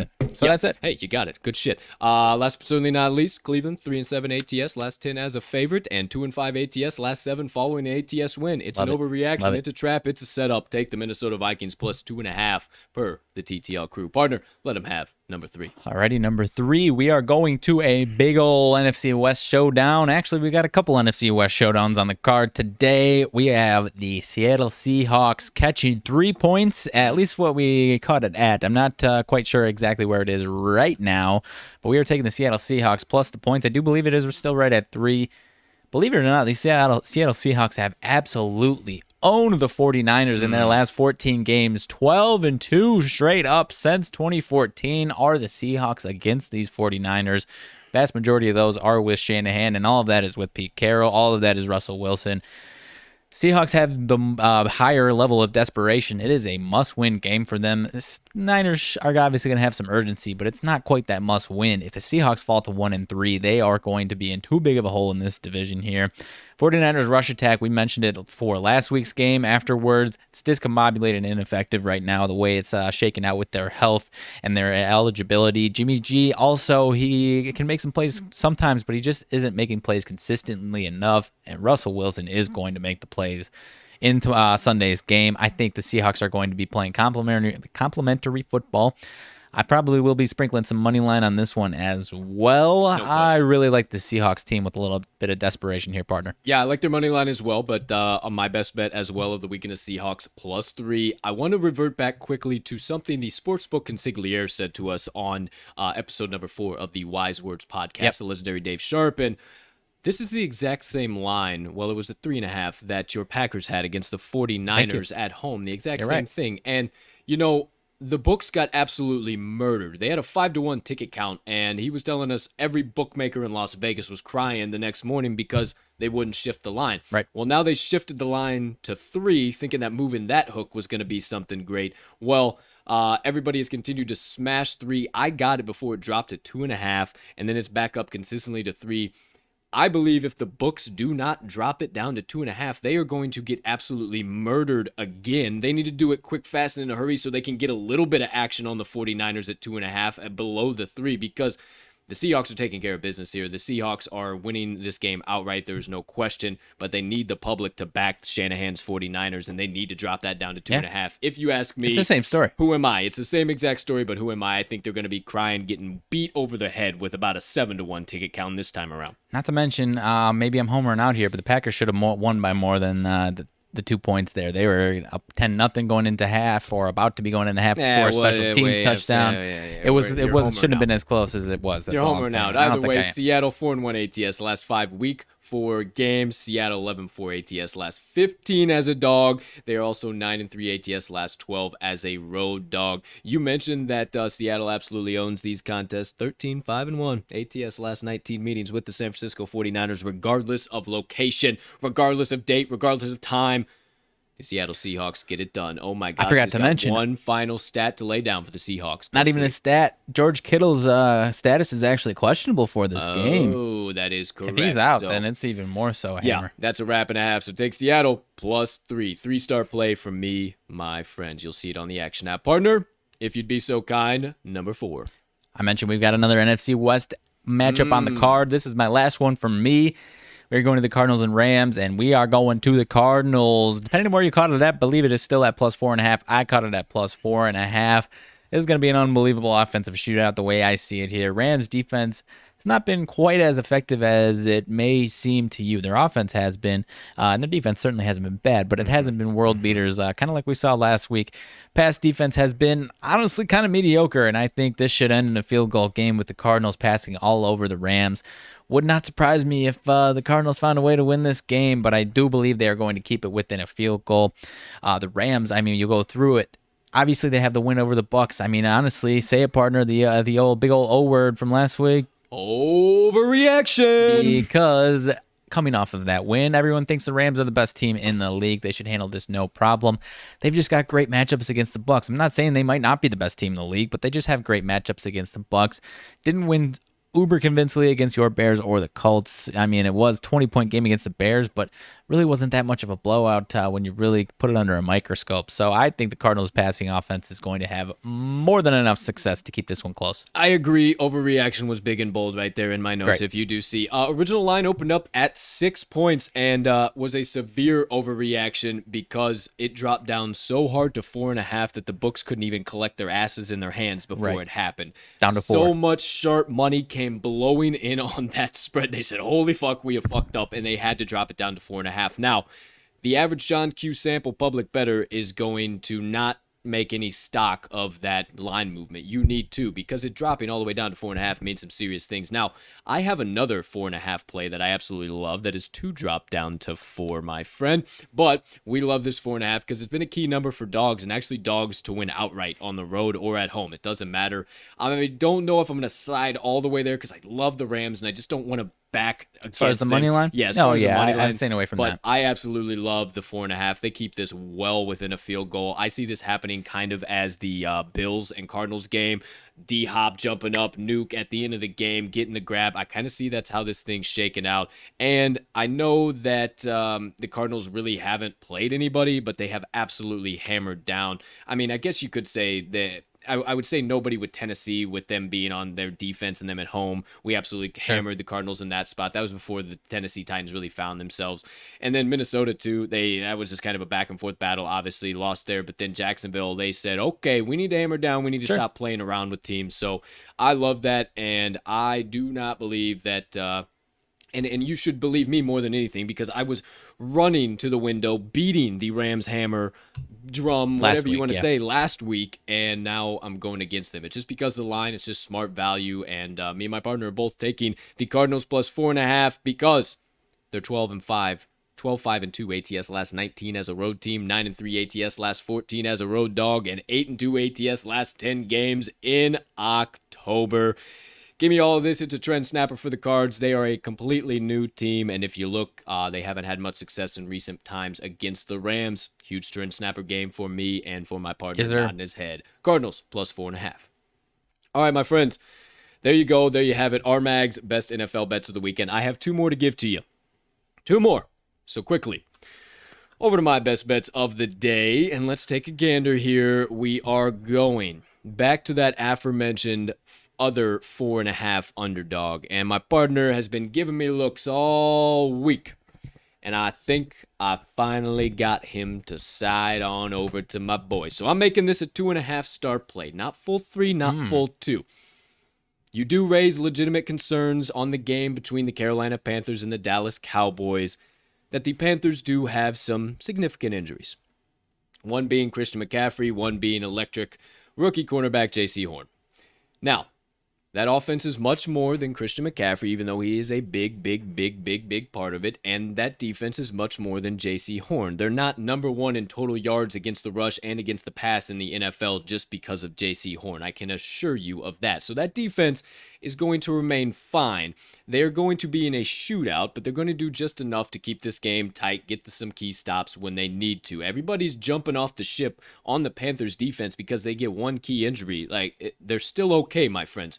I promise you that. And if anybody is going to be prepared to overcome said injuries, it's Matt Rule's game planning ass. That is his MO. He's done it with every single college team, and now he's doing it in the NFL. That is what he does.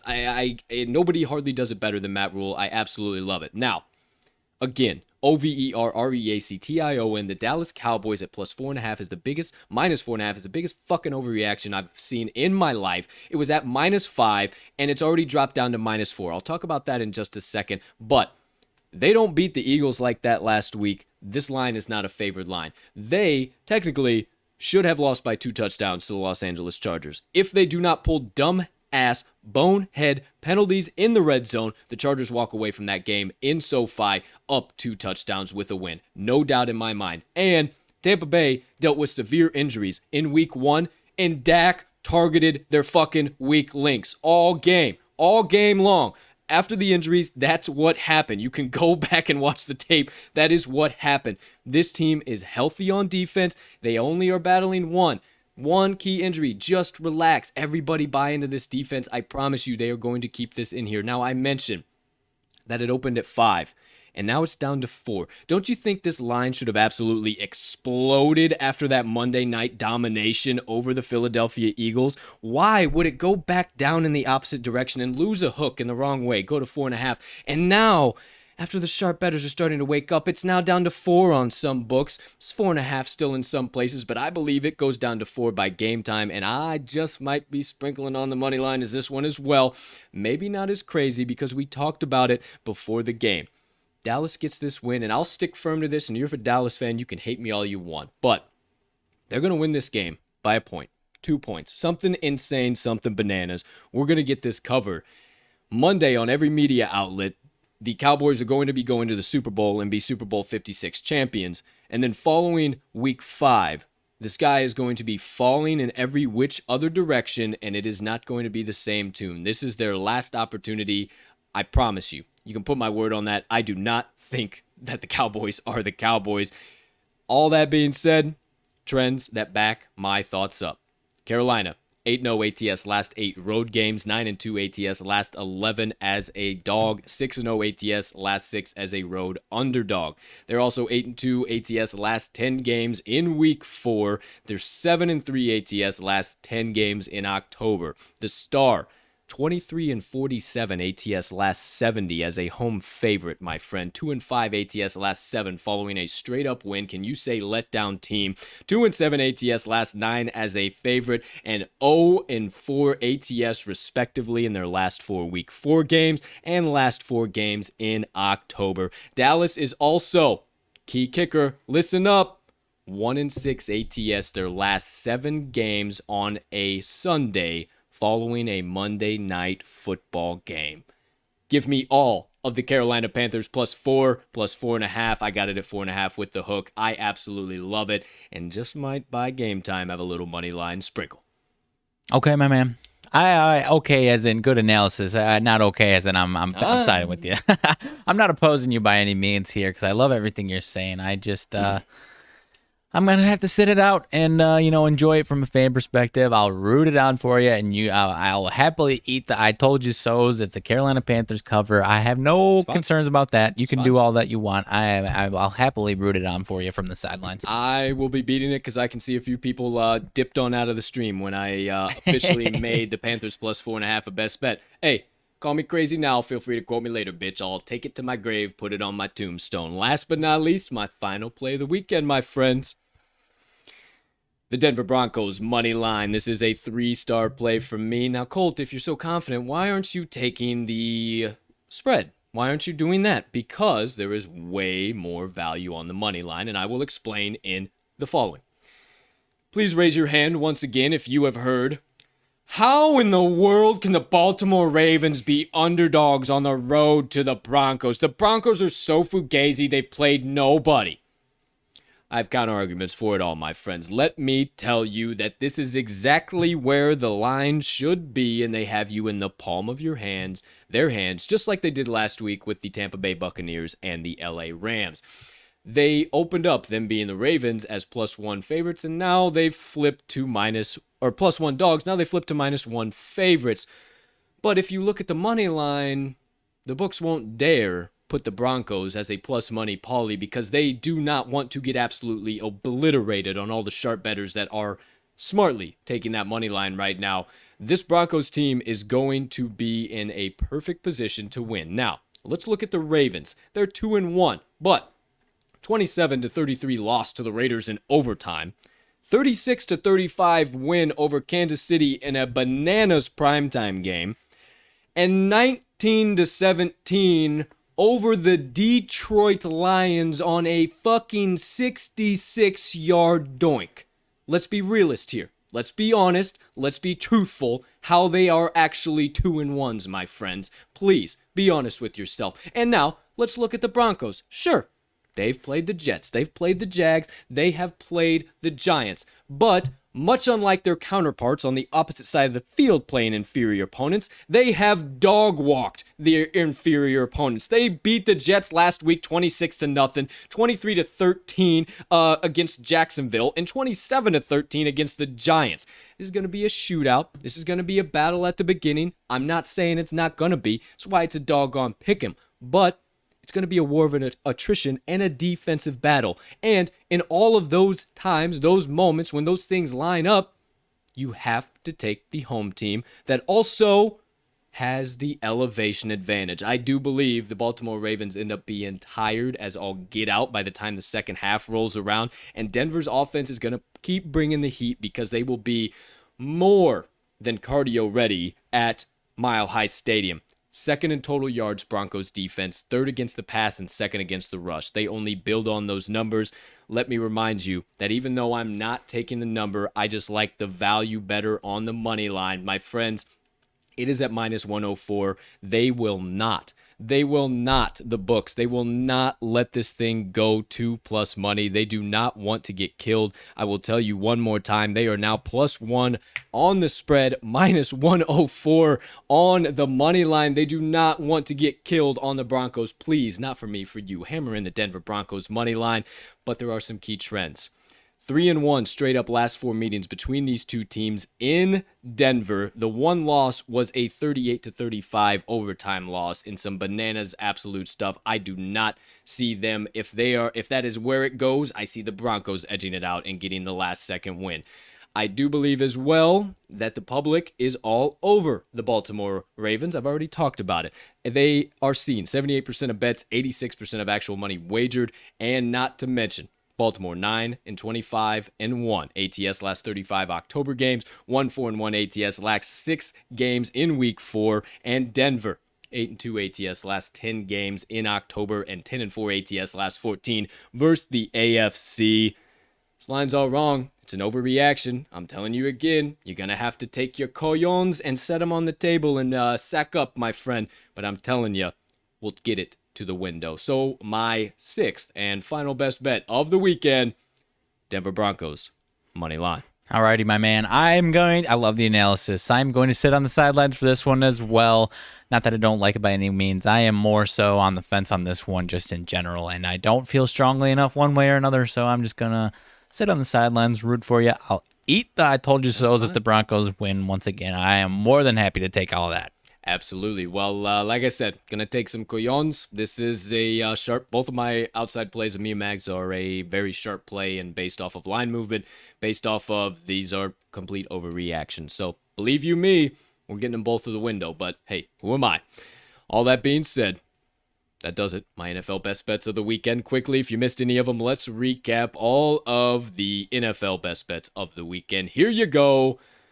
Right side of the screen, my best bets. You see all 6 of them. Dolphins -1.5, Vikings +2.5, Panthers +4.5, Seahawks +3, Cardinals +4.5, and Broncos Moneyline. My partner is lining up with me on his best bets right above us.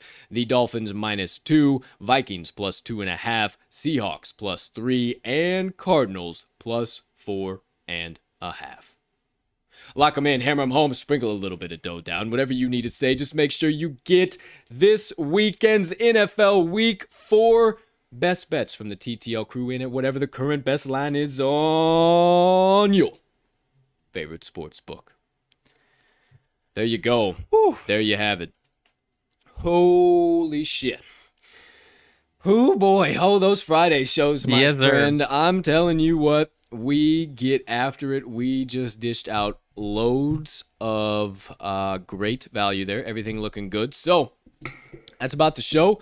Let's wrap everything up here with the usual nonsense. Was going to do a little one of these actions, but we'll a little longer. So maybe we'll do. Hey, that's the Moneyline Dice. Might do a little live roll here from my page this afternoon. That's probably what we're gonna do. So wanted to shout them out though. You want your own set of Moneyline Dice? You'll see them later. Hit the link this episode's description. Head on over to moneylinedice.com. Pick out any of the merch you like on there. Nothing is off limits. Enter code TTL10 at checkout. TTL10.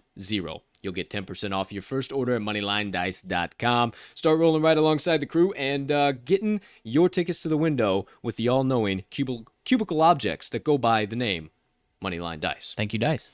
Thank you, Dice. All right, all that being said, partner, anything burning on the brain, melting on the heart, festering on the soul, you have been dying to get out to the kind folks that joined us on episode number 137 of the TTL Pod on this absolutely gorgeous Friday of bets, also known as October 1st, 2021.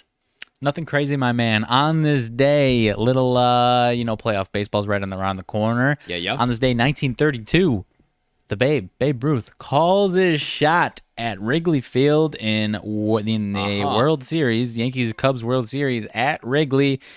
Seems like nobody talks about that quite as much as they used to when we were kids. Maybe I'm mistaken on that. Go ahead.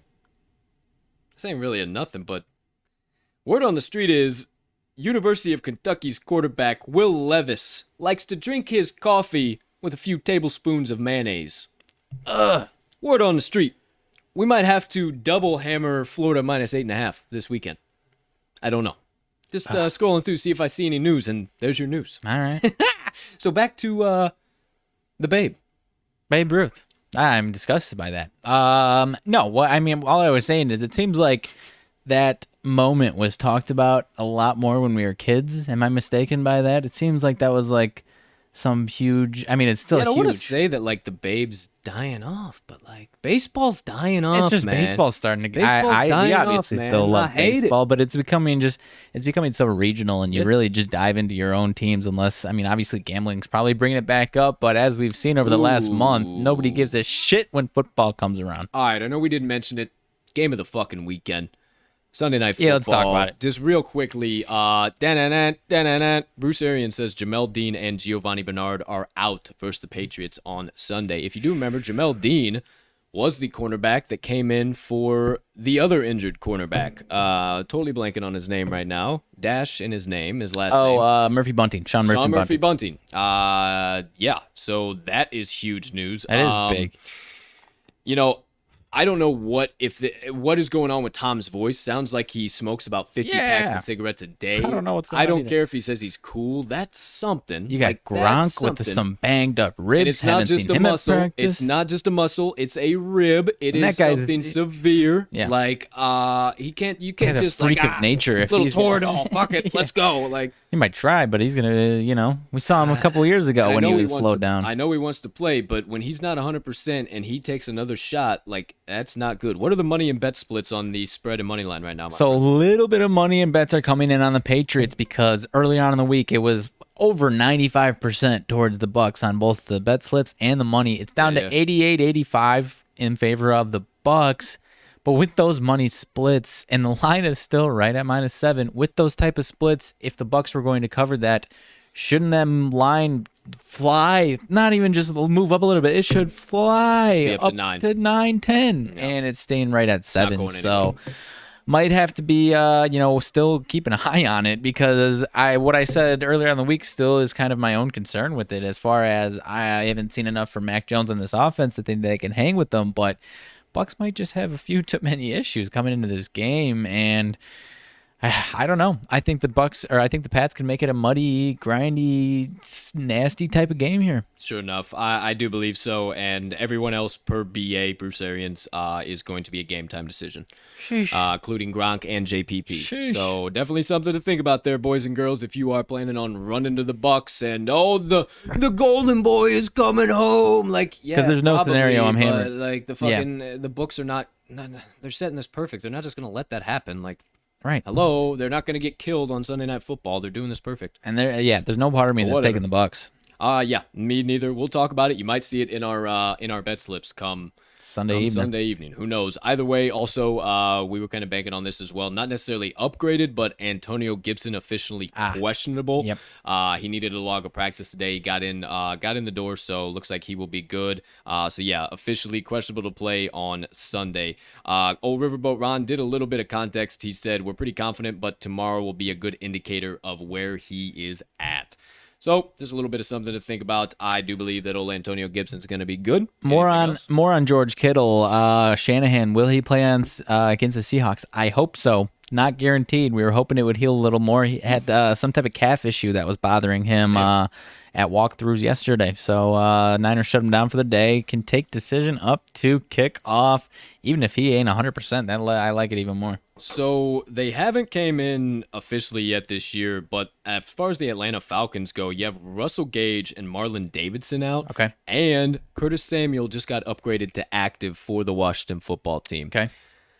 So I'm not saying we need to dive back onto the football team, but I'm just saying it might be worth a look, but I think I might be getting destroyed by them this year. They're in the grave. They're in the grave. That's We need right. a shovel to dig him out of the grave. I don't have a shovel. I ain't going to the store to buy a shovel right now. I ain't got one either. We ain't got enough fucking time No, to do thank that you. shit. No, thank okay, you. fine. They'll stay in the fucking Because grave. someone else that I respect was saying basically the same things as us. It's like the football team should take care of this game. They No should, problem. but can't do it. Yeah, that's Can't do it. that's the theme of the weekend, and obviously my partner's a little bit nervous on my two other plays. It's just because these lines are getting really good right now, my friends, and there's only few and far between. Don't know what happened there, but there's only few and far between that that really truly like they have the value Sure. now because the books are getting really damn good at them. Don't know what happened there, but yeah, totally saw the screen go blank, and now we're good. So maybe that's Yeah, I the don't know. stuff we're saying. Hey, goof ass, get this show on the road wrapped up. All right, I will.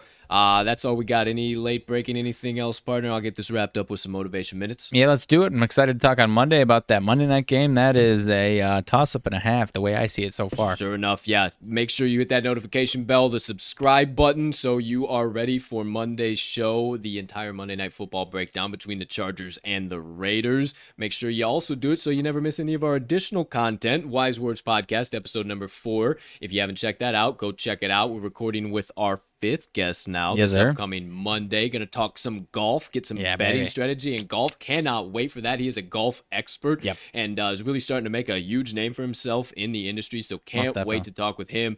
And we'll be dropping that next Wednesday as well, the usual 12 p.m. Central Standard Time. If at the bare minimum you don't have a Twitter, you're not following us at Talking the Line, you don't have the ability to look through all of our social, all of our additional content, at the bare minimum, you got the intraweb.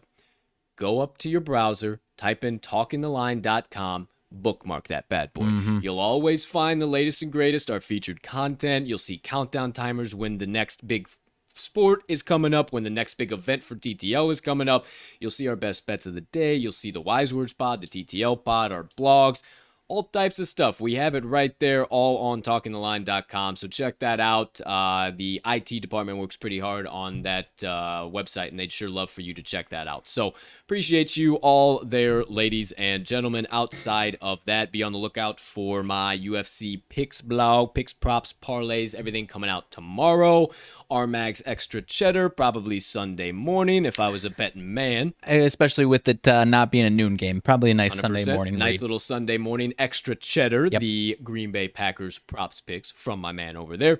And then with NBA, college basketball, and NHL, quickly, fastly, right around the corner, you'll see some more blogs, more content from us in relation to that. And now that we'll probably have fucking games every damn day of the week, it will be business as usual every damn day of the week. We will probably take away the Tuesday and the Wednesday recap and look ahead, and we will just dish out nothing but fucking winners.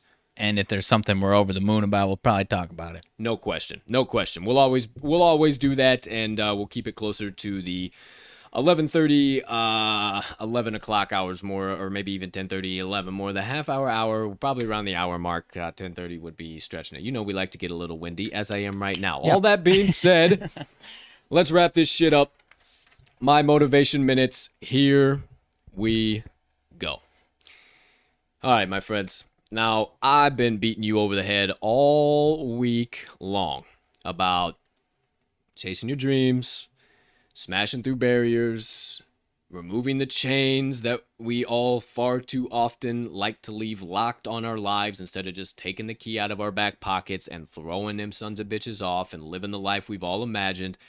I've been beating the absolute shit out of you guys with that, and I know. And I hope you've been able to go down a bunch of rabbit holes. I hope some of my words have been able to help you guys. And you'd also know on Fridays that I like to show a little bit of homage, if you will, to the legendary Michael Lombardi and all the guys over at the Daily Coach. They always put out Notes of an Elder on Friday. And I always scroll through just to see, are there guys out there who do this for a living, or much better than me, that are thinking on the same page as I am and delivering other things, and wouldn't you know it, another Friday comes, and another reassurance that even though I'm not a genius, I'm not a schwarmy, I'm nobody who really knows shit about shit, I just let you guys know about some things that have helped me survive this thing called life. They're lining up with me over there once again at the Daily Coach. What do you know about that? So, I wanted to give you guys a couple of quotes to marinate on, simmer on, to go throughout the weekend that tie up everything I've been talking to you about this entire week. And these are straight from the Daily Coach. If you haven't subscribed yet, I suggest you do so. Substack.com or thedailycoach.substack.com. You can also find them at @thedaily_coach on Twitter. Total free plug. Love you guys. Cannot tell you how much I appreciate you. If anybody does end up seeing this, clipping this, whatever. 2 quotes I wanted to give to you guys today. A bad decision, well implemented, is better than a brilliant decision not well implemented. A bad decision well implemented is better than a brilliant decision not well implemented. It's basically what I'm telling you. Just try. Even if it turns out to be a colossal failure, the worst decision you've ever made in your life, at least you tried. At least you know. At least maybe if that way wasn't the right way, maybe B, C, D, and E aren't the right way either, maybe you'll eventually find it because you just have the ability to try once you finally get to X, Y, or maybe Z. Sometimes it'll take that long, but a bad decision well implemented is better than a brilliant decision not well implemented at all. And another one. Live your life so you don't regret how you live today. Live your life so you don't regret how you live today. Can you look in yourself in the mirror at the end of your night, your end of your day to your night, whatever, you're about to cash out on the bed for the evening, brushing your teeth, can you look yourself in the mirror and honestly say that you gave 150% today? You left everything on the table.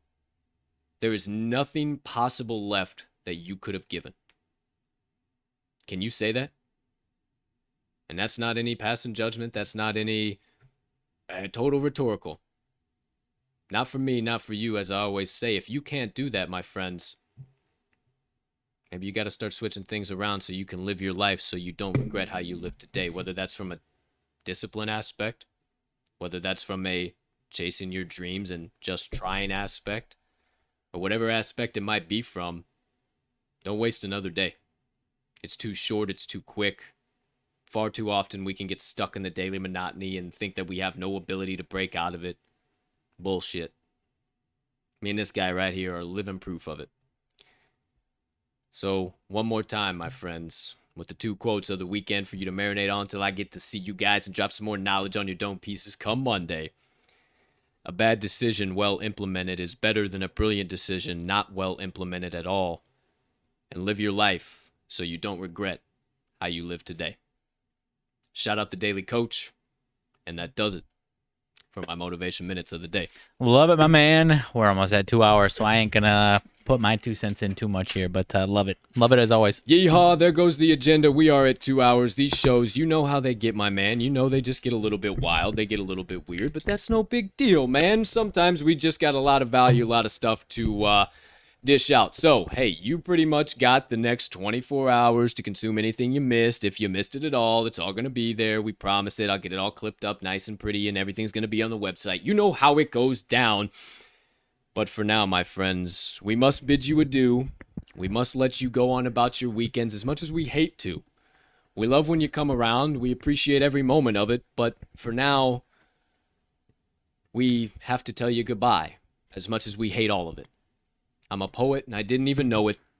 So as always, my friends, ladies and gentlemen, degenerates, gamblers, fans of the NFL Shield, NFL bettors, fantasy football players, college football bettors, college football fans, anybody I might have just left out, far and wide, from myself and Mags, thank you so much for choosing to tune in to the Talking the Line podcast today. We cannot tell you how much we appreciate you stopping by, listen to a couple of goobers, dish out some stone cold locks. We may be goobers, but we dish out nothing but winners, and we cash nothing but tickets. We will never be suits. We will never change. You will always see us like this, and you will be winners. We can promise you of that. Probably after this weekend, it's going to be about time to name your firstborn child. Yeah, maybe even after tonight. Colton Riley, Soroka Magnuson, whatever your last name is. It's just all going to run together in one big name, because that's how much money we're going to be bringing you. I've said enough. You know the drill. My friends, everybody out there, we hope you have a spectacular rest of your Friday, unless you have any other plans. A terrific start to your weekend and all the way through, and a beautiful Sunday before we see you on Monday once again. And we'll meet you at the pay window quite a few times over the course of the next few days until you see us live again. Hey, be sure to follow us on Twitter. Might have some new video content coming out this weekend. And right for now, let's cash some tickets. Dirty Terps tonight, baby.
Are you behind on your credit card bills? Go on, pick up the phone and start dialing.